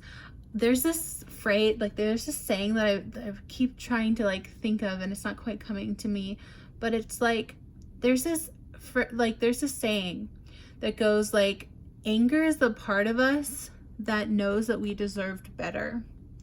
You know what I mean? So like anger has a valid purpose, and anger is about justice, right? Anger is about being like, there is something that happened that is unjust, that is not fair, right? And I'm gonna say what my grandma used to say. She's like, well, life isn't fair, you know? But it's like, but it should be, right? Like it's okay to feel upset about something not working out in your favor if, you know, you feel like you deserved better, you know what I mean? pile 3. I hope that makes sense. But anyway, let's check out your chakra wisdom. Okay, so you've got the victim card, and this is green. So this is the heart chakra. All right, let's see what that's about. You also have impatience. Okay. And then you also have destiny. All right, so maybe with these two coming out next to each other, maybe you are a bit of like, maybe you're angry or upset about what you believe is like your destiny, something that you have been working hard on, and maybe Spirit is just saying you're kind of being a bit impatient about this. Like, you know, things take time, right? All good things come to those who wait. I just heard the phrase, right? So yeah, there's something here about, and it's not that you're, again, it's not that your anger isn't justified or your upset isn't warranted, because like I absolutely have been here, pile 3, where it's like I have been working so hard, like why is nothing working out for me? Like it is easy to like kind of maybe get in that victim mentality, right? To be like, why, you know, woe is me, like why isn't this happening for me? And it's very hard to be patient. Like patience is a virtue, like it really is. And I feel like I say that all the time to myself, because I get this way myself. Like it's very hard for me to be patient, especially when it comes to waiting for your, you know, what's the phrase? Waiting for your ships to sail in. That was something about pile 1 was getting their ships to sail in. But if you're drawn to pile 1, you could check that out too. But only if it resonates, only if that's what you're originally drawn to, pile 3. But basically, yeah, I'm getting the vibe that like you have been trying to work on something and it's just not working out. And I'm sorry, because I know exactly how that feels. I have put in, you know, gosh, a decade of trying to make content personally, and with varying degrees of, you know, success. So I absolutely understand how it feels to feel like things aren't working out in your favor. But let's see what Page of Swords has to say, because this is like your energy, pile 3. So it says the Page of Swords. The Page of Swords, this card is all about revealing secrets. Look deeper into the meaning of your situation, especially in your dealings with other people. Someone might have a hidden agenda and is keeping information from you. Prepare to move quickly when situations require fast action. All right, keywords are curious, vigilance, and caution.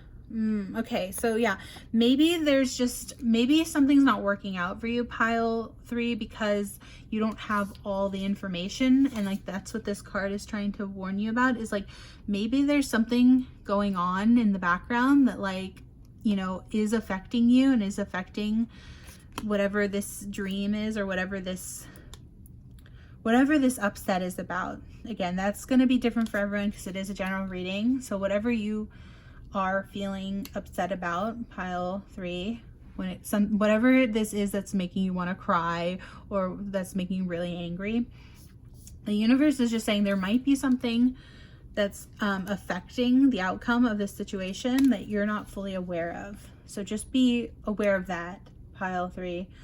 Yeah, see, I guess I'm trying to answer like what makes you unique, and then this message is coming out, so I'm not really getting a lot of things that are, yeah, I'm curious what this is about, because you know, I asked the question, what makes you unique, and then this message comes out, so I'm not really sure. Let me see. So you also got Ace of Wands, and it says inspiration and new ideas seem to be coming out of nowhere, like the wand coming out of thin air. Be sure to catch these successful and creative ideas and put them into action. They are literally falling into your lap, but it is up to you to make them grow into your dreams. Okay, keywords are creativity, inspirations, and solutions. All right, so again, to answer the question, what makes you unique, pile 3, I'm getting that you're an incredibly creative person. The Ace of Wands is like the pinnacle, right? It's like the Ace is like the number one, the top. It can't get any better than that. And so yeah, you are like top of your field, like incredibly creative. And again, this frustration that you have might have to do with something like feeling like you're not maybe getting the credit you deserve or something like that, possibly. But either way, this card is just a confirmation that you are in fact an incredibly creative person, that you have great ideas, and that's just something that you definitely need to know about yourself. Pile 3 is that, you know, you're valid. I just want to say your creative ideas are incredibly valid, and maybe that's what's part of the frustration, is you feel like you're not getting the credit you deserve, or you're not getting, you know, I just heard the phrase, like, you're not getting your flowers, like, but you will, as long as you remain patient, right? This card is about impatience. So right now you're being a bit impatient, but, and maybe feeling a bit like the victim mindset, but you will get your flowers as long as you continue to work hard with your creative inspirations. And let's see, Knight of Pentacles. Knight of Pentacles is about, you know, slow and steady wins the race, I think. You know, like you're putting in the work for these pentacles. Let's see, let me double check that as well. Let me confirm. Knight of Pentacles. Okay. Knight of Pentacles. Stay on track with whatever you are doing. Yep, see? Keep going, basically. The message I keep getting is like the universe wants you to like not give up before the finish line, right? Like keep going. You are doing good. You know, you just need to keep working a little harder. Determination and persistence will help you achieve your goals and produce magnificent results. So yeah, there's just something that like you are feeling like you already did everything that you need to do. But the universe is saying, no, there's still some work to be done here. Pile 3. So yeah, let's see. And then this also says, so this says the victim card. I am not a victim. I choose to do what I am doing. So the legend is Green Acorn is asked to star in a fable by Kelly the Green Dragon. He was promised top billing, but in the end he says his best work never made the final edit. Now he doesn't even have a speaking part. He feels betrayed by Dragon, but Green Acorn is not resentful. Being in the fable landed him a job on display at a museum. He insists he is content, but we can see denial and the underlying anger. Okay, see, yeah, so there's something here about you feeling like almost snubbed, right? So you felt like you didn't get what you deserved. You felt like, and you know, it almost said betrayed. I almost said betrayed. So maybe some of you are actually truly feel betrayed in this situation, but because that's what it said here, betrayed by Dragon. So, but it says, inspiration, the Green Acorn indicates that being in denial may be holding you back. To move forward, you must make an honest assessment of your situation. And the personal inquiry is, how are my actions connected to my inability to create breakthroughs? Am I willing to make new choices in order to grow? Keywords is feeling blocked, blaming others, past resentment, deluding yourself, potential for greatness. So yeah, the universe is just trying to remind you, you do have all this potential for growth and breakthroughs and empowerment. You just have to, you know, be careful to not build this kinds of resentment or blaming others for your your setbacks. I was going to say downfall, but not necessarily a downfall, but like just setbacks, you know, not feeling like, you know, your day will come, right? Your day in the spotlight will come. You will get those flowers as long as you remain patient and diligent. So yeah, and then we have impatience. So it says, electric blue moon. If I don't take care of it, it'll never happen. The legend says Ethan grows impatient waiting for dawn, so he buys a used moon. Once it is in the sky, he steps back to see his handiwork. The moon will not stay in place unless he holds the cord. Sky God assures him that dawn will come when he lets go, but Ethan is fearful and grips onto the cord until he falls asleep and releases it. When he awakens, dawn has come and the radiant light in the sky is blocked only by his used moon. Okay, yeah, so like maybe there's this message very strongly about like you trying so hard to get this thing, maybe this thing that you feel like is like your destiny, right? Something that you feel like is your birthright, something that you feel like you've done enough work for.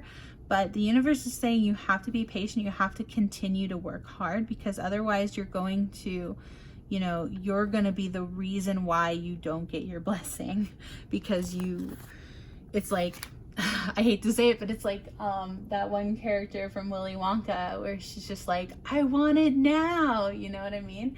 So like, just try to remember to be patient. You will get what you want as long as you continue to believe you will. So the inspiration is, now is not the time to make a rushed decision. You have made your needs known. Now leave it alone.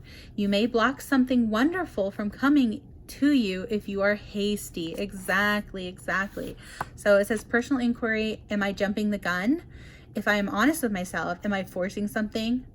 The idea is you have this scarcity thinking, being exhausted by your effort, success through patience. Okay, so keywords: unfolding, revelation, success. So yeah, you will be successful, pile 3, as long as you believe that it is on its way, right? Don't doubt that it's on its way, because that will only delay it, okay? And last but not least, you have destiny, black and white. Together we are stronger than alone. The legend says black and white are in heaven, waiting to go back to earth yet again to complete their work. When they meet and fall in love, they learn that they will not be together on earth. In previous lives, their love was ill-fated. They appeal to the council of great spirits who turn down their request to be together. But the great servant appears and grants their wish. Together they accomplish greater things than they could have done alone. Inspiration is take a risk, dare to have your life the way you decide. Are you willing to make sacrifices to have what you desire? Personal inquiry is, what tools do I need to form my own destiny? Am I ready for my own destiny? Yeah, so keywords are true love, taking a stand, positive omens, radical thinking, deep satisfaction, ability to change. Keywords are love, pathway, and faith. Again, have faith. I can't make this stuff up. Okay, so all 3 of these cards together definitely is a strong message, pile 3, that like you need to have faith and trust and a little bit of pixie dust, right? Have faith in the world and the universe, and not only that, have faith in yourself, right? Believe that this is something that you can manifest into your life. As long as you continue to believe it is possible, it will be. But the second you start doubting it, when you don't go with the flow and work on your balancing of your chakras, of your energies, that's when things get thrown off and you feel like frustrated, like you're never gonna get this thing. And it's because you're literally waiting for it. It's that you're not, it's that you are pushing it away. It's like the watched pot never boils, right? Like you're always pushing it away because you're always expecting it to be just out of your reach. And so the universe is like, well, okay, I guess that's how you see it. Then it's gonna just be out of your reach. I hope that makes sense, pile 3. Again, I'm sorry I haven't, there's not really much here that I can say is what makes you unique, which is the original question. So this is why this reading is kind of weird, because I'm not really, I'm getting such a strong message of having to be patient and stuff. And so, but what really does make you unique, again, is that you have a beautiful, unique vision and creativity. And that is what the universe wants you to focus on, is this. You are an incredibly creative and brilliant and smart person who, you just need to have more self-confidence, I think. So you need to be confident in those abilities and trust in the universe, that because, you know, trust in your ability. There's a phrase that I love that says, like, there's this little saying that it's like, the bird does not trust in the branch it lands on, but instead it trusts in its own wings, right? And so that way, if it lands on a branch and the branch breaks, it trusts itself to fly, right? It trusts its own wings. So that's, I think, the message for you, pile 3, is that the universe really wants you to trust and believe in your own abilities and your own, you know, unique gifts, and to believe that that will eventually take you where you need to go, right? Just go with the flow and trust in yourself to get you there. Okay, pile 3, I hope that makes sense. Let's see, we also have the very last thing, which is the Chakra Wisdom Oracle. No, these are the Chakra Wisdom Oracles. We have the advice from the Unicorn here. So what does this say? It says, sometimes you'll just feel broken, but know that that's just the pieces being rearranged to make an even more beautiful human. Oh, that's so beautiful. Pile 3, that's perfect. Okay, so I love that. Yeah, see, because like this is literally about you feeling lost and you feeling like not knowing where to go and feeling like really upset, like you're gonna cry, very angry, very upset. But the universe just wants you to know it's okay. It's okay to feel this way. Like, don't you know, don't be upset at yourself for feeling these feelings either. Like, that's toxic positivity talking, you know. We don't need that toxic positivity. Like, maybe go and watch that movie Inside Out, because I love Inside Out because it teaches how important all of our emotions are. You know, sadness is important, anger is important, right? Every emotion serves a purpose, and it's all about what we can learn from those emotions to help guide us on our journey, you know? And yeah, the universe is just saying, trust in yourself and be patient, trust in the divine, that you will get what you want as long as you have faith. Okay? So that's your message, pile number 3. Thank you so much for watching and being here. I hope you got something good out of this reading, some good messages. If you liked this reading, please give it a thumbs up. I appreciate that so much. It really helps me out with the YouTube algorithm. So yeah, thank you for all the likes, shares, comments, subscribes, all that good stuff. And I hope to see you in the next reading. And I hope you have a magical, wonderful day. Take care, pile 3. Bye. Hello, pile number 4. If you chose this beautiful rainbow aura quartz crystal, kind of reminds me of opal as well, but it's just like this pretty shiny rainbowy quartz crystal. This is your reading, pile 4, and we are asking the question today, what makes you unique? So what makes you stand out in the crowd, right? Like that song from a Goofy movie, right? The stand out above the crowd, even if I gotta shout out loud. So yeah, maybe you like that movie. I don't know, that just came to my mind.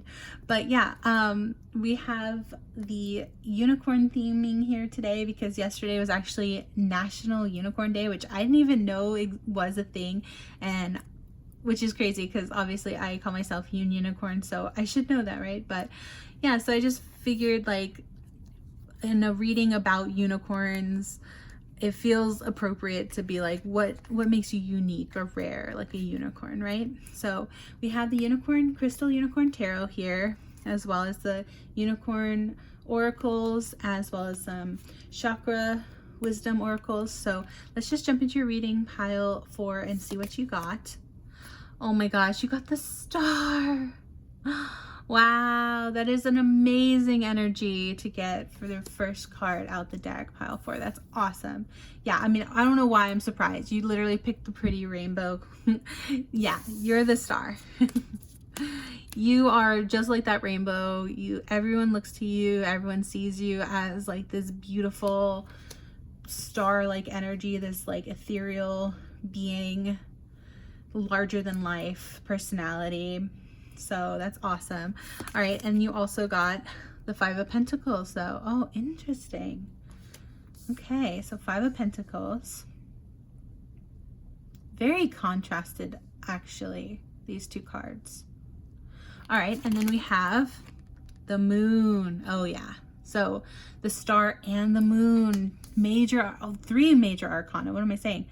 No, 5 of Pentacles is not major, but and you also got the Rebel deck. I only laugh at this because literally this has come out for me when like I'm just like chatting. So that's why I was laughing, pile 4. But yeah, so very interesting. You've got the 5 of Pentacles and you've got the Moon. So Moon is all about like mysteries. 5 of Pentacles is kind of about being like a bit like left out in the cold almost. So maybe you feel sometimes you feel so unique that like you feel left out. That's the message I'm getting.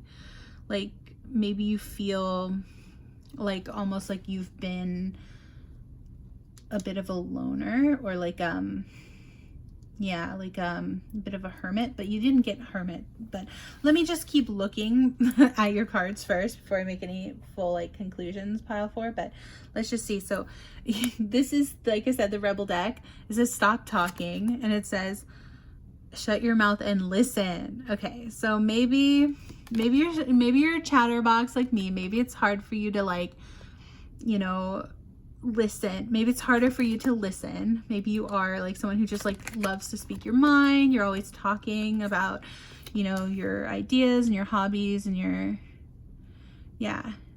interests. And maybe that is also something that kind of maybe ostracize some people. And this is just a message from the universe or your higher self to like make sure that you're listening a little more, like practice listening to others. You know, at least equally to how much you're speaking, right? And again, that's why I laugh, because I have the same thing, especially since I'm someone who used to, you know, stream.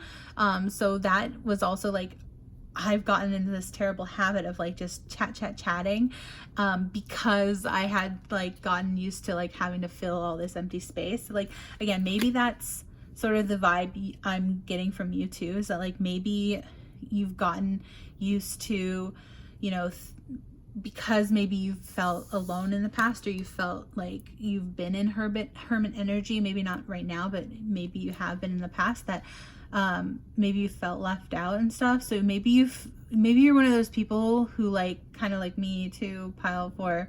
I can relate, because it's like maybe you felt like, you know, you're one of those people who had to have like always have like these, you know, you've had such a like a vivid imagination, or like a you know, a very interesting internal world, that it's maybe almost this sense of like, maybe you're such an introvert that like you forget sometimes that like other people kind of, you know, exist, right? Like you forget that like other people have different perspectives, or that like it's hard maybe for you to see eye to eye with others sometimes.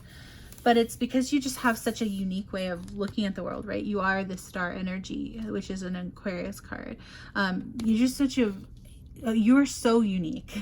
pile 4. That's like, yeah, the question is like, what makes you unique? It's like everything. That's what I'm getting from this reading, is like everything makes you unique. You're very, very different from most people, and sometimes that's even mysterious to others. So like you have this Moon energy about you, that you're just like this enigma. I just heard, right? You're just like this person who's like is in their own little world. That's what I just heard, right? It's like in a world of my own.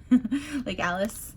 All right, so you also have the Oracle of the Unicorns. And so let's see what this says. It says, innocence. Okay, so it says, take time to play, nurture your inner child, live with a childlike sense of wonder. Okay, so this, I'm getting that you are an innocent energy. You are this, I don't want to say naive, but that is the word that just came to mind. Maybe some people see you as naive, but really it's just that you have this like childlike wonder, and you have this like I said, this ability to like go within yourself and have this like rich imagination, and you're very dreamy. You have like this dreamy, ethereal, mysterious quality to you that a lot of people are really drawn to. They really find it really like alluring, but in the way that like they don't really understand it. So like, yeah, maybe you've felt like pretty misunderstood a lot, pile 4. But let's see, what else did you get? You have compassion. Okay, so yeah, you are a very compassionate person as well. So it says, be gentle with yourself. Forgiveness will set you free. See the light in yourself and in others. Yeah, so the light, the star, right? You are this beautiful light in people's lives. Yeah, you shine with this uniqueness that people find really admirable. It's very attractive to a lot of people, right? Pile 4, you are very attractive to a lot of people. I just heard. So like people just are drawn to this energy because they don't really understand. It's like this, like a glow bug, right? Like, what is it? Like a firefly? I don't know. Like a moth to a flame, I just heard, right? So like you don't have the sun here, but you do have the star and the moon. So yeah, you're very, very much this bright light in people's lives, and they look up to you like one would look up into the night sky and see the moon and the stars, right? So yeah, you are this like almost sometimes a guiding light to some people, because they really admire how you march to the beat of your own drum, right? And they really admire how unique you are, pile 4. Then you have polarity. Okay, yeah, this is exactly what I'm thinking. So because you're so unique, you really have this ability to like there are people who like either love you or they hate you.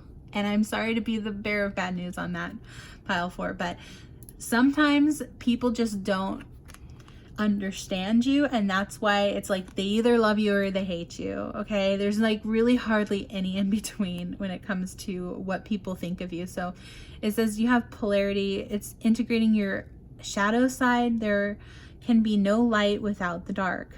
Understand the law of polarity. Yeah, so it's like, and again with this star and the moon, you really illuminate to people their shadow sides, and they either appreciate that about you, or again, that could be something that they really don't like and that they almost blame you for doing, even though you're not doing it on purpose, pile 4. It's just something that like you naturally do because you are so unique. And again, I've dealt with this in my own personal life, but when you're not afraid to be yourself, people who are like that really upsets them, because then it shines this mirror on themselves to be like, okay, well, if pile 4 isn't afraid to be themselves, then like what's wrong with me? And they just like, people don't like being like having to confront the reality that like the only thing that's stopping them from being themselves is them. You know what I mean? I hope that's making sense, pile 4. But yeah, so basically these, like, the things that other people might not like about you is literally has nothing to do with you. It's all about how like they don't like that you being so true to yourself is upsetting to them, because they feel like they can't be true to themselves, you know? Which again, I can just so relate, and I know it probably is annoying to hear me keep saying that, how much I relate to this, but like, this wasn't necessarily the pile I chose for myself, but like I said, I can so relate to that pile 4. Absolutely. Have had people like that in my life where it's like, I'm just doing my own thing. Like, I'm in my own little world. I'm vibing, I'm having fun, you know, I'm doing my adult coloring book or whatever, you know, I'm being my own person. And it's like, some people can't stand that. And it's just like, what the heck? Like, what is your problem? Like, why are you upset at me? I'm literally not doing anything to you. I'm just having fun on my own. And that's somehow still upsetting to some people. So yeah, so again, really what I'm getting from this, and yes, I'm channeling a lot of this, because like, you know, listen. You did get the message from the universe to listen to others. It is important to listen to others. It is important to hear their perspectives as well, right? We can't just be fully 100% in our own heads and only thinking of our own selves, right? It is important to get other people's opinions, but when it comes down to like their opinions of you, I'm just gonna say, pile 4, like, it really doesn't matter what other people think of you. As in, like, don't let that affect who you are. Like, their problems with you are about the problems with themselves, okay? So yeah. Anyway, you have also Chakra Wisdom Oracle cards. So let's see what you have. Oh, you have the Quest card. Fascinating. Okay. We'll have to read what that's about. Oh, and you have Vanity. Okay, yeah. So there are some people out there who think because you're so, you know, self-focused or like inward focused, because you have this, you know, abundant imagination, you love to self-introspect. Some people will take that as you being vain, because again, maybe they feel like you're not listening to them. They feel like you're not, you know, considering them or prioritizing them. Some people will see that as like a sign that you are a vain person, like you're only thinking of yourself. So yeah, so just keep that in mind, pile 4, that some people will think of you as like a little more self-centered or selfish almost. And again, take that with a grain of salt, right? Because it's like, the way I look at it is like, well, there's nothing wrong with self-love, right? And enjoying your own company and all those things. Like, there's nothing wrong with that. But some people will say that it's,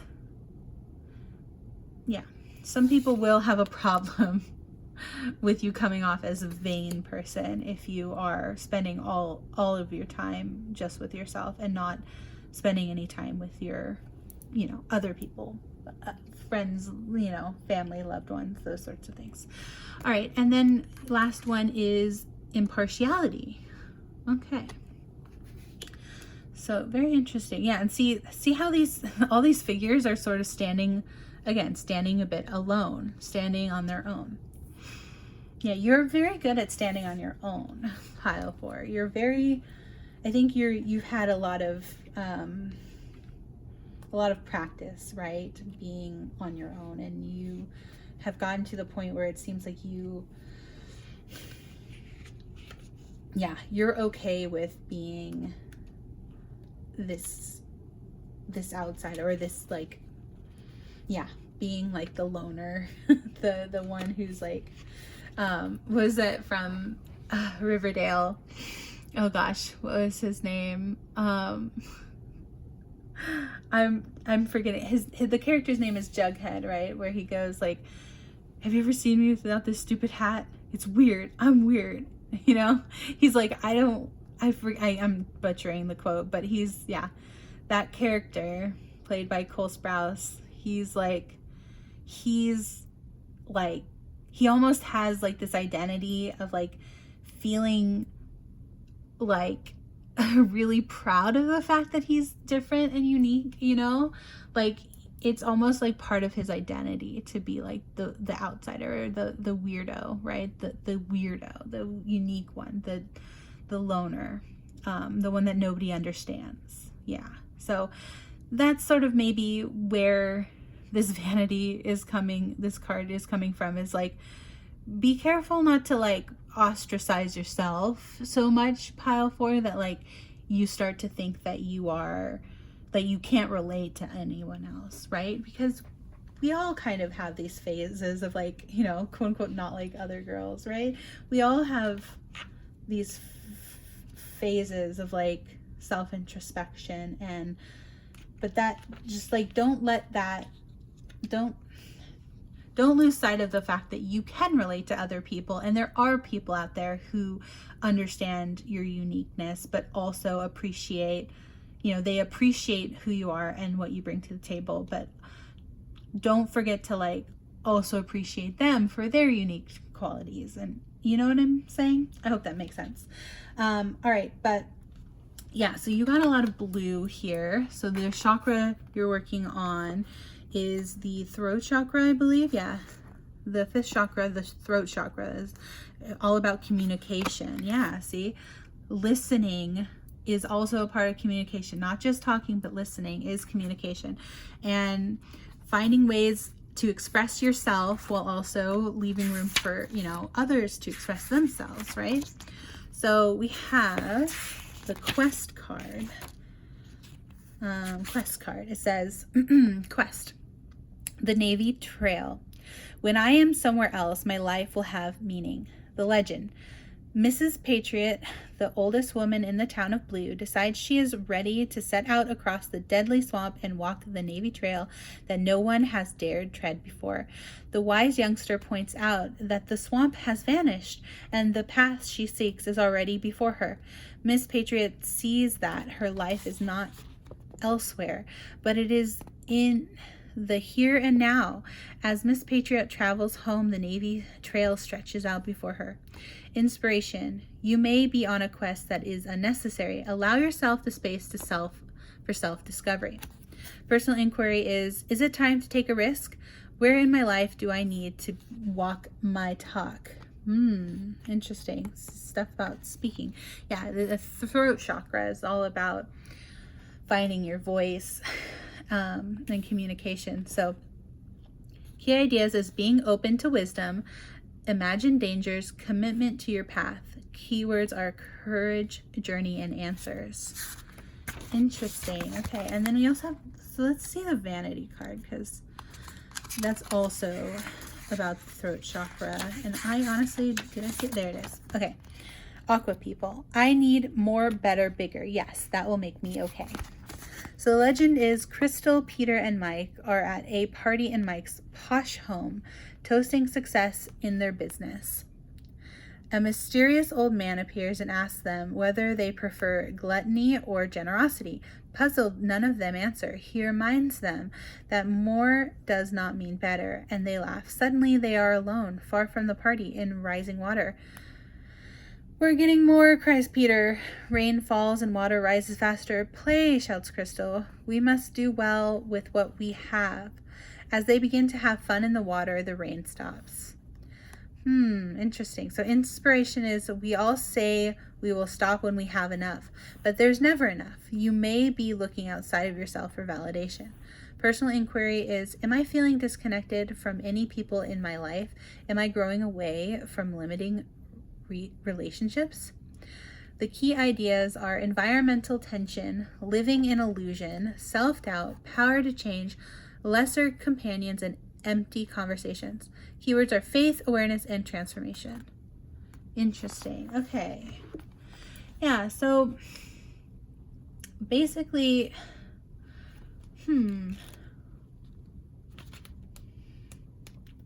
not at all what I would think the vanity was about, but basically it was talking about, you know, being satisfied with what we have, right? And not like, basically, it's interesting because it's called vanity, but I would think it's more like, you know, it's talked about gluttony and more about like greed, you know, and about wanting more. So yeah, it says, am I growing away from limiting relationships? So yeah, just about trying to like appreciate what you do have when it comes to the relationships you do have, and trying to remind yourself, maybe with this impartiality, that it's important to, you know, remain impartial and and always look at the perspective of the other person. So yeah, let me double check with the impartiality, but that's what I'm getting is, okay, here we go. Impartiality. Bahana Beige. I quietly listen. I can't make this stuff up, y'all. Listen. This came out right below. Listen, impartiality. I quietly listen, allowing you to color your own palette. Bahana is the wise dictator from the town of Beige. She is known for settling disputes fairly. One day, two neighbors are arguing about what color to paint their fence. Bahana gives each of them a can of paint and instructs them to paint their side of the fence the color that the other neighbor wants. She knows that when they can color the world in love for their through their neighbor's eyes, so viewing it from the other person's perspective, they will understand and accept one another. So, inspiration, take an impartial look at your situation. The action here is to listen and observe. Again, there's that listen again. Listen. Listen, hey. Like, but was it from Legend of Zelda? I want to say Eevee, but it's not Eevee, right? It's is it Eve? The little lightning bug, the little fairy. Hey, listen. Take an impartial look at your situation. The action here is to listen and observe. If I step back from my present situation, what do I see? Can I be neutral? Key ideas is neutral position, allowing things to unfold, standing in another's shoes. Yes, and uplifted communication. Keywords is guide, open mind, and fairness. All right. Yeah, so basically work on your throat chakra. I'm starting to feel like a little bit of a tickle in my throat too, which is very strange because I'm not even burning like actual candles tonight or anything. So, but yeah, work on your communication, pile 4. That's the main message here. And then again, to answer your question, you are a very unique person. In fact, you're so unique that sometimes it's hard for you to see things from the other person's point of view, but the universe is nudging you and guiding you to try to look at things from the other person's point of view and listen to their perspective if you don't understand where they're coming from. You know, it's important to be compassionate and ask, you know. So yeah. So this is the last message here. We have the advice from a unicorn, and this is actually from a 2020 desk calendar. But it says, check in with loved ones. Oh my God, I can't make this up, y'all. This is why I shuffle. Okay, this is crazy. It literally says check in with loved ones. Sometimes a text can change someone's day. Oh, and it has January 16th. So that might be someone's birthday, holiday, or sorry, like anniversary, something important, something that might be an important date for some of you, but it doesn't have to be for all of you. But yeah, check in with loved ones. Text could change someone's day. So yeah, basically your message here, pile 4, is that you're extremely unique and people really appreciate you for the unique perspective that you have on the world. And it's just saying that people want to, you know, connect with you more, and they want you to not only share your perspective, but they would love if you could see things from their perspective as well and try to meet in the middle a little bit. But yeah, this has been your messages, pile number 4. Thank you so much for listening, and I hope you got something good out of this reading. If you did, please give it a big thumbs up. It means so much to me for the YouTube algorithm, because it tells YouTube that you know, this is a video that more people should see. So yeah, thank you so much for being here and watching the reading. If you liked it, again, go ahead and put the number that you chose in the comments. That way, if you ever come across this reading again, you'll remember which reading you saw, and then you can rehear the messages if you'd like. But yeah, go ahead and just, yeah, if you like the reading, please give it a thumbs up, like, comment, share, subscribe, all that good stuff. And yeah, I hope you have a magical rest of your day. Thank you so much for being here, and I hope to see you next time. Bye. Hello, pile number 5. Hi, welcome to your reading. If you chose this beautiful moon, black moon, this black onyx shaped like a moon, the moon shape. This is your reading, pile 5, last but not least, and we are asking the question here today, what makes you unique? So that was a weird way to decide. What makes you personally unique? So basically we have this fun like unicorn themed reading today, because I don't know, maybe it's just because I call myself Unionicorn, but I just think that unicorns, there's something about unicorns that like give off this air of uniqueness, and like that maybe it's just because they're like really rare. But yeah, I get this, I don't know, I associate being unique with being a unicorn. So hopefully that makes sense, and hopefully you agree that unicorns have like this rare unique quality about them. So yeah, that's what we're asking the cards today, is what makes you personally unique. And basically we have the unicorn oracles as well as the unicorn crystal unicorn tarot, and we also have the rebel deck right here, which is from this deck, which has the little unicorn on it. And yeah, we also have some chakra oracle wisdoms as well as a advice from the unicorn. But yeah, let's just jump ahead. Let's jump into your reading, pile 5, and see what you got. So you have the Hierophant. Interesting. Okay, so that's your energy, the Hierophant. You also have, oh, 6 of Cups. Adorable. I really love the 6 of Cups card. All right, so that's like about kind of like innocence, like this sweet, loving nature. Yeah, like this innocent quality. And you also have Temperance. Ooh, okay. Very nice. Major Arcana. Temperance. And you actually are the only pile who got an extra card here. So you also have 8 of Cups. Interesting. Okay. And now you also have pile 5, like I said, the Rebel deck, which has, you know, some cuss words, but it says you are going through some tough shit. All right, and it says everyone has their turn. Welcome to yours. Gather your tired ass up and handle it. All right. Yeah, so okay, so you're going through some ish, huh? Pile 5. I can understand. Again, everyone's unique, right? Everyone's going through their own stuff, but I know what that feels like to be really going through it. So yeah, don't tell the other piles, pile 5, but I chose this pile today, so we'll see how that goes. But sometimes I like to choose my own pile, sometimes I don't usually do that, but we'll see. But anyway, so yeah, this is interesting. So then you also have the unicorn oracles, and it says, oh, partnership. It says teamwork will give you a better result.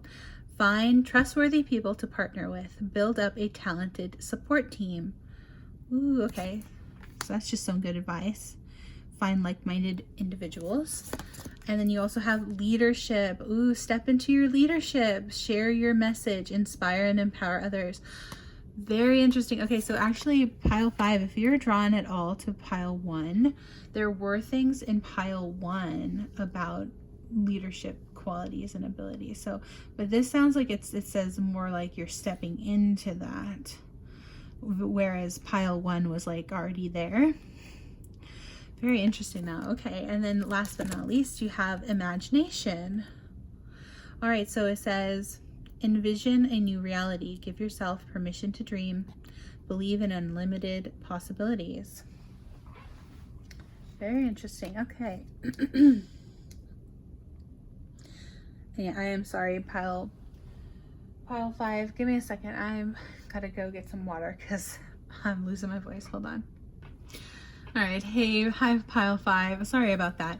I literally had to like go clear my throat because the last pile was a lot about the throat chakra. So, but well, let's see what you get for your chakra oracle wisdoms here. Okay, so you have some guilt. Interesting. Dealing with some guilt here. Also have prayer. Oh, living on a prayer. You know that song? Take my hand in a minute, I swear. Oh, halfway there. Okay, I don't know. Oh, and growth. Okay, beautiful. Interesting. All right, so you got a few chakras here. Pile 5. All right, let's see. You know,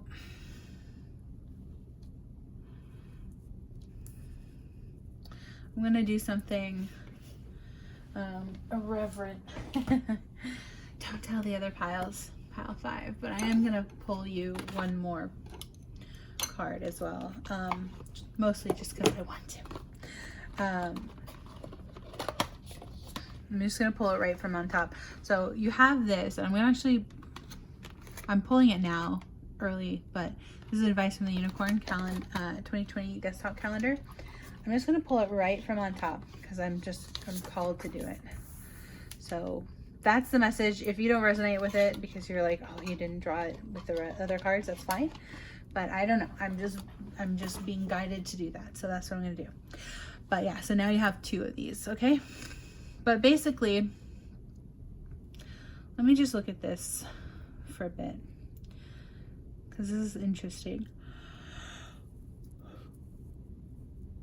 I'm sorry, pile 5. I'm getting tired.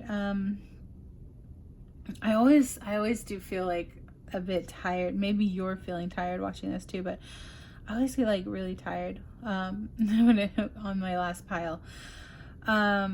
After like an hour plus of reading already, or really it was like 2 hours of reading because most of my readings end up going for like about half an hour each. So, but yeah, okay, so let me just look up real quick because you've got the Hierophant. So what is the Hierophant again? Okay, look, so we got the Hierophant and it says lapis lazuli. So it says, the Hierophant Unicorn is here to remind us of the rules and systems our ancestors set in place and why it is good we have such traditions. Interesting. Okay. With the energy of the lapis lazuli crystal helping him to communicate to others in a confident but understandable way, he is able to get his message across and help you fit in a good way. Keywords are belief, religion, and tradition. Okay, so maybe pile 5, you are somebody who has like this mission in this lifetime to like be someone who's communicating these messages to others. Maybe, you know, if we're gonna get really meta about it, maybe you are someone who is also a tarot reader, perhaps, or just someone who has like this who's been guided to, you know, maybe you feel really connected to your ancestors and you feel guided by them to like work on whatever it is that you feel like is your life's work, your life's mission. So yeah, let's see, we also have Temperance, which is another major arcana. And Temperance is all about like balance and like a little bit about patience, I think, but let's see what it has to say about Temperance. All right, this is Temperance, and it says Rainbow Amethyst. Go with the flow and just feel good. With the crystal energy of the Rainbow Amethyst, this card helps you balance your emotions and thoughts. You can totally learn how to adapt to new things and not resist change. This will help you achieve a happy medium. So the keywords are harmony, peace, and compromise. Yeah, so exactly. So temperance is about maintaining balance and harmony and peace. And it's interesting, it said compromise here. So maybe there's something that, you know, you feel like you are struggling with, that you are trying to, maybe you're trying to achieve something, right? Maybe there's something where you have to strike a compromise, like find a happy, like a happy medium, I think is what I just heard. Yeah, like, sorry, I feel like I always get tongue-tied on this last reading too, but yeah, there's something about trying to maintain peace and balance and stability. Now 8 of Cups I think is about walking away from something. So let's see. 8 of Cups says, a unicorn is at a turning point in his life and is ready to get his ish together. Okay, oh my God. Y'all. Okay. Yeah, this is why I always keep my shuffles in, because this is crazy. It's literally saying, get your ish together. You've been through many experiences, good and bad, but none of them really satisfied you. Now you seek something deeper, perhaps a spiritual or creative journey. This will help you figure out what things bring more joy into your life. Yeah, so you are a seeker, someone who is on this journey for self-discovery, and it also says withdrawal. Interesting. So yeah, and you've got this growth card. So basically this is like about a journey of self-discovery and learning and growing, and you know, you have to be patient though through this whole experience, because it's not easy. It's definitely not for the faint of heart. You know, I just heard like it's something that not a lot of people go on this journey either. Like not a lot of people are here yet at this point of their spiritual path.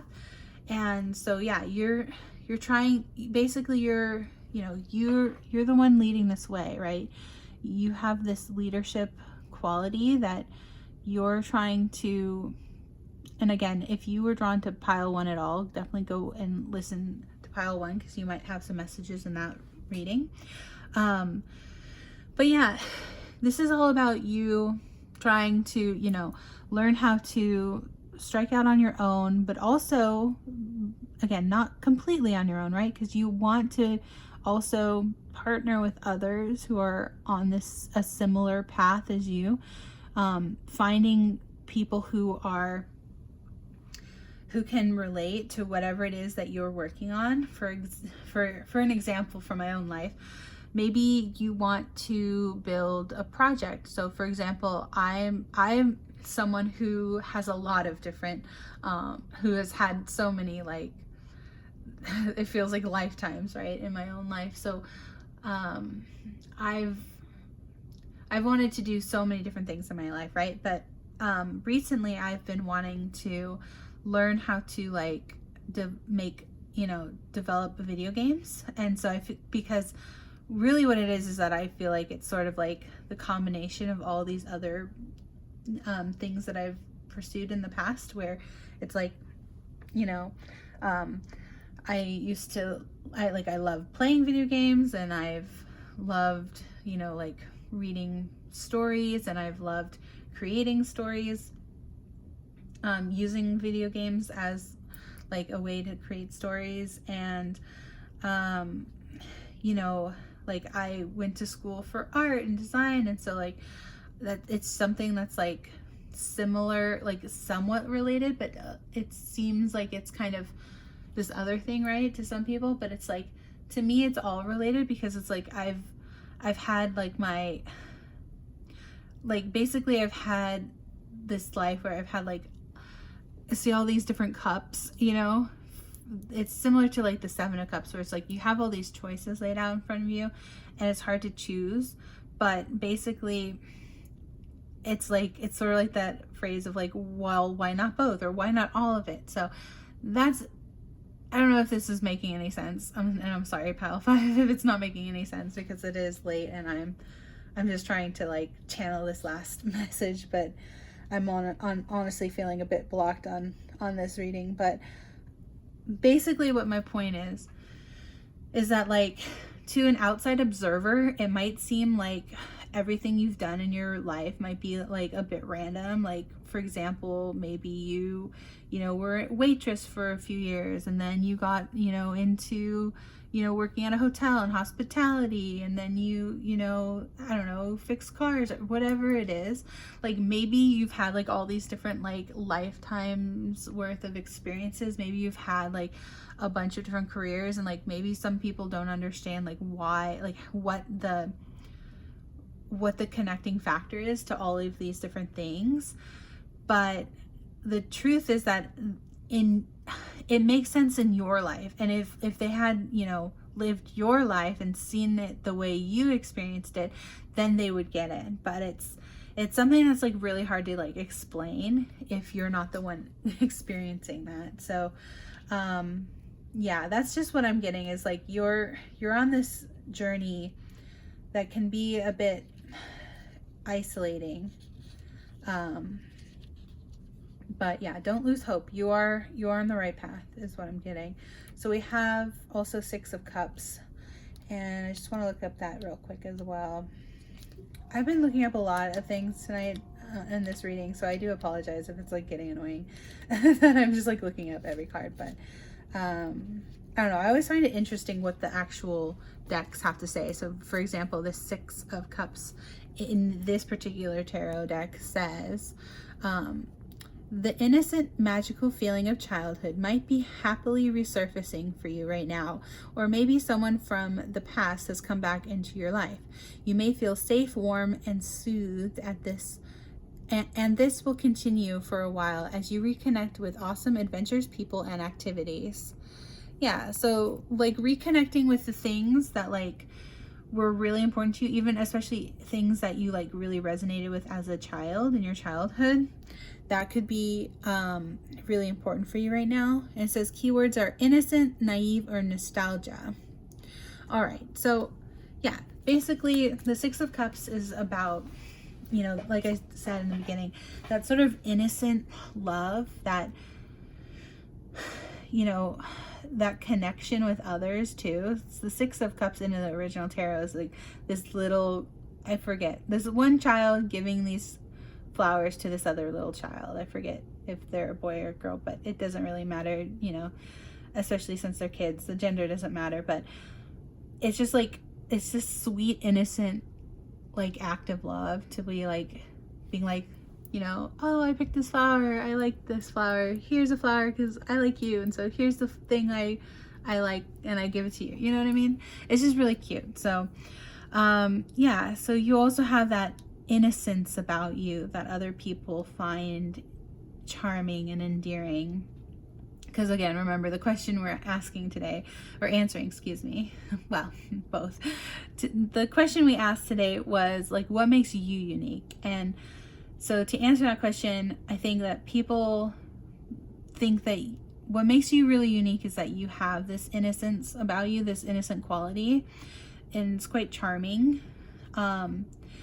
And yeah, it's something that like people wouldn't necessarily see you as a leader, because they don't tend to think that people who are innocent would make good leaders. But that's not at all the truth. Like, that's not the real case, because people who who have lived all these different life experiences and who have really gone through a lot of transformation and a lot of growth, they're the perfect people to like become leaders, because they can really understand all these different people's perspectives. They really have had so many different experiences themselves to where they can really relate to other people. And again, I know not all of you will resonate with this, but anyone out there who does in fact do tarot reading as well, you'll know that that's true. Because yeah, everything that I've been through in my life has and definitely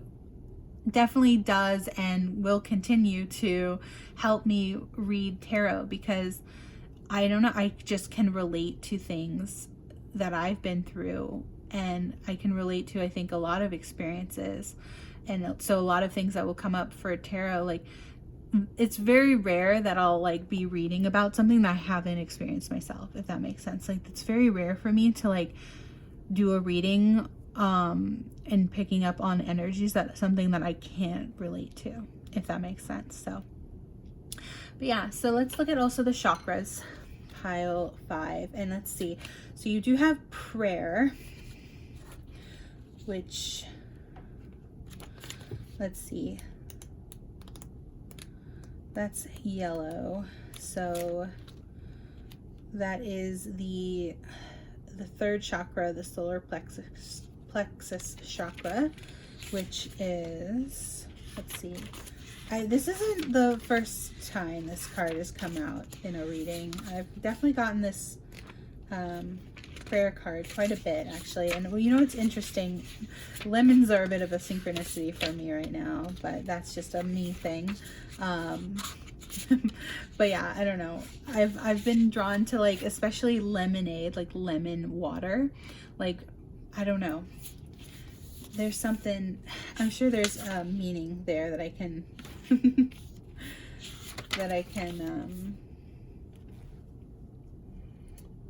I'm sure there's a reason that you're getting that too, but let's just read what it has to say. So it says, lemonade, cool lemonade. My prayers are answered. Okay. So yeah, like, I guess that phrase, like, pile 5, you know how to make lemons. You know how to make lemonade out of lemons that the life gives you, right? That's such a weird backwards way of saying it, but you know the phrase, when life gives you lemonades. No. That's not what the phrase is. Oh my gosh. Like I said, I'm sorry, y'all. Reading 5 is always crazy because I should really stop at 3 readings, but 5 is my favorite number, so I push myself every time to do 5 readings when I probably should have stopped at 3. But no, you know the phrase, when life gives you lemons, make lemonade.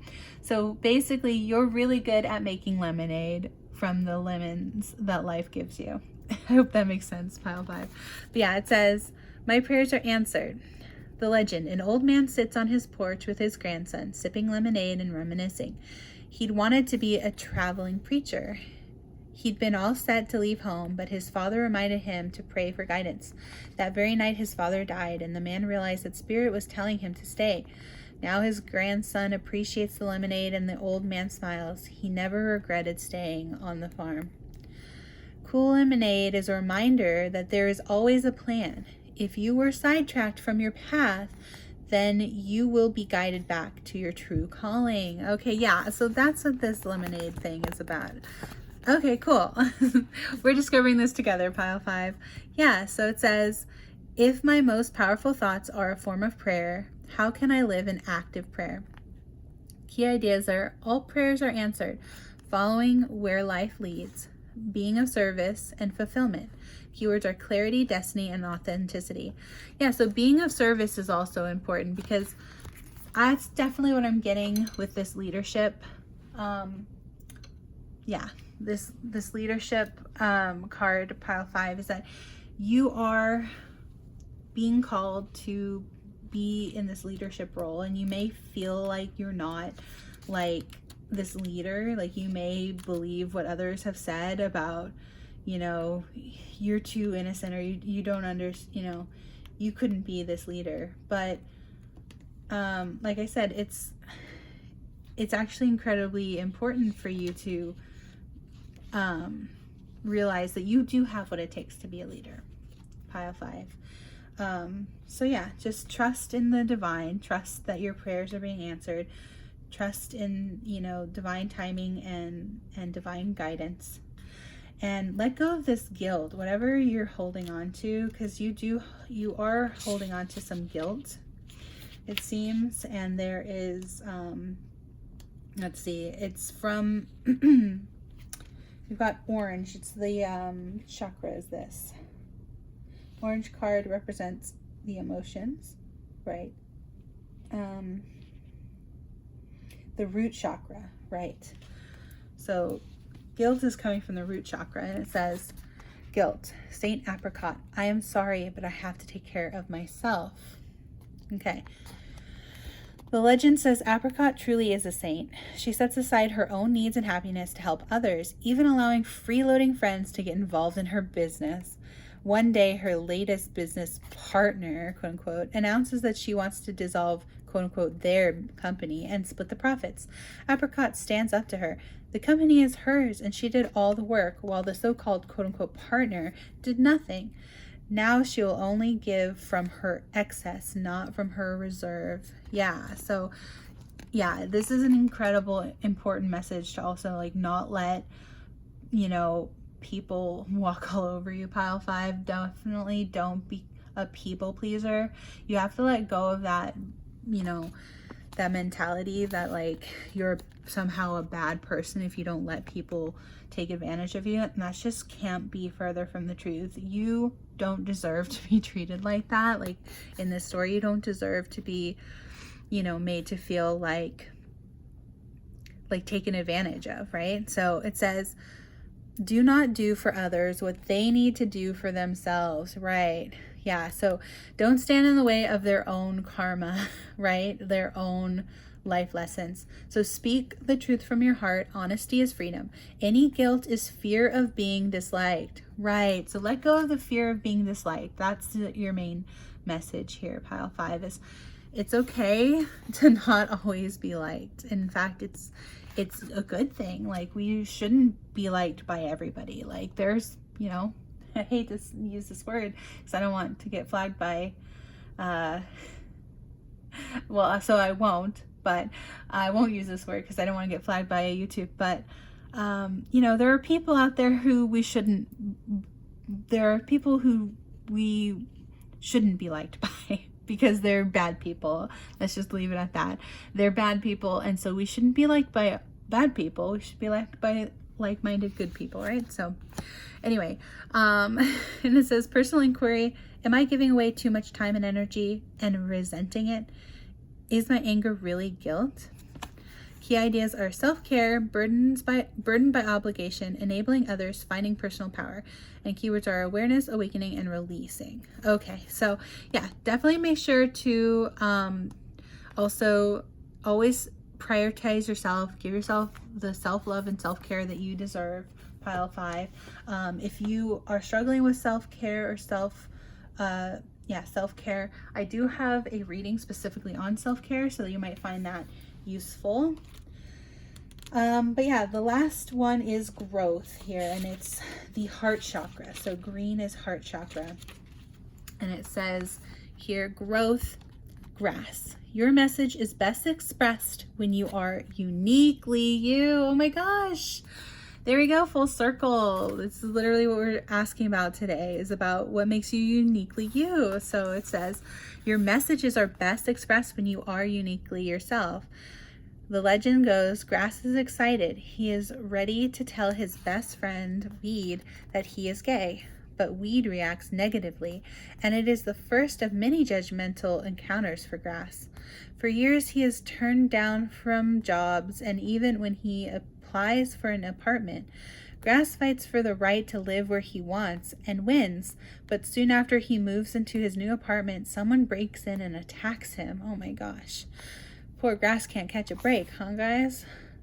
In the hospital, his loved ones gather, sharing stories of who Grass was to them. He dies, leaving behind his legacy of love and courage. Oh, that is so sad. Oh man, poor Grass. Inspiration. Grass says, break away. It may be time for a change of sincerity. Visit a foreign country, embark on a new enterprise, or learn a skill. Most importantly, grow. Personal inquiry is, what have I outgrown? Am I willing to become independent? Key ideas is taking a stand, living in your truth, lack of safety, clashing values, teaching by example. All right, and keywords are warrior, peace, and courage. Yeah, so basically growth, this story is about being yourself, even when it gets tough, even when people are trying to really bring you down. You know, standing in your own unique self and your own perspective, and, you know, really standing up for what you believe in, and being like, you know, again, especially when it comes to like this, if you believe you have this soul purpose, you know, don't let others convince you that that's not what you're supposed to do with your life. Like, what do they know, right? They don't live your life. They haven't had your experiences. Only you are the authority on your own life. Okay, let me say that again. Pile 5, because we both need to hear this, right? I'm saying this to myself too. Only you are the authority on your own life. Only you get to say what your life purpose is, and only you get to, you know, determine what your life means, and why, you know, like why you're here, and what your true life purpose and calling is. Okay, you get to decide those things. Don't let others decide those for you. Okay, pile 5, that's something that's really important. So you will shine, and you will grow, and you will have this beautiful abundant life when you are brave enough to stand up and let go of this guilt of not being accepted for who you are. And because again, those who care, what is the saying? Those who matter don't care, and those who, no, I'm blanking. Y'all know the phrase, right? Those who care don't matter, and those who matter don't care. So basically this is just about aligning with the right people, right? Make the right partnerships for yourself, and really go out there and be your true authentic self, so that those who are meant to be on your path, those who are meant to also you know, align with you can. And it's okay to let go of people and places and things that no longer serve us, and it's okay to, you know, stand in our true power and say, you know, this is my life, and this is how I choose to live my life. This is who I am, you know, world, or whatever, right? Like, I am me, hear me roar, or whatever that phrase is, right? I hope this is making sense, pile 5. Again, I'm sorry that I feel like I feel a little lulu, a little woo-woo. I feel a little loopy right now because I'm quite tired. But yeah, hopefully that message makes sense, pile 5. It's, you know, basically just about, you are incredibly unique, and that is in fact the key to your success, is your uniqueness, and, you know, having this unique perspective on the world and what you bring to the table. Nobody else can, right? There's another phrase that says, you know, be yourself because everybody else is taken, right? So be your unique self, and that will really help you grow into the person that you really want to be, and the person that, you know, you're meant to be in this world. Because people need your light, they need your perspective, they need the love that you have, pile 5. They need, you know, people want to see you shine in your own unique, you know, perfect, beautiful, you know, what's the phrase? Perfectly imperfect. You know, you can be, you don't have to be perfect, but you are perfect in your imperfectness. You are exactly who you need to be. Okay, just embrace who you are, pile 5.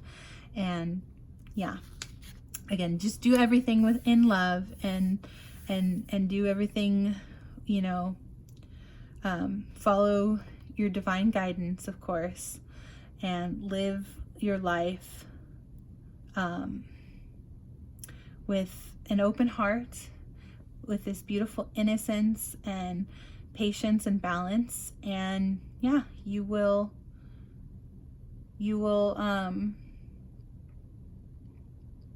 what am I trying to say? Sorry. I'm getting all choked up because I'm also like, this is my problem with me picking my own pile, right? This is why I shouldn't do that. But yeah, like because I'm kind of saying this to myself too. It's like, you know, we should always be our number one fan, right? If no one else believes in us, we should believe in ourselves. And because we do have this unique perspective that we can bring to the world. And, you know, and that's beautiful. That is, the world needs us, you know, pile 5, the world needs your own unique self, because nobody else can be that. So, you know, you bring, like, every one of us, every person on this planet is unique, and it's because they, you know, they bring their own perspective and worldview and experiences, and they, you know, everyone affects others around them in different unique ways. And so yeah, but that's what makes you unique, pile 5, is that you really understand this fully. You understand why being your own unique person is so important, and it's good for the world. It's not just good for yourself and your heart and your soul, but it's good for the rest of humanity, because you are contributing to, you know, the beautiful tapestry, right? We are each a thread in the beautiful tapestry that is humanity and the world at large, right? I hope that makes sense, pile 5. Like I said, I feel like I'm at this point in the night when I'm on the last reading, I always get so loopy, and like I feel like my channeling is only making kind of half sense, but I do hope that makes sense, pile 5. Thanks again for being patient with me as I try to deliver these messages. But yeah, so that is your reading, pile 5. The last thing we have is advice from the Unicorn. Now, this did come from the 2020 desktop calendar, and again, just because I felt like it, you get 2.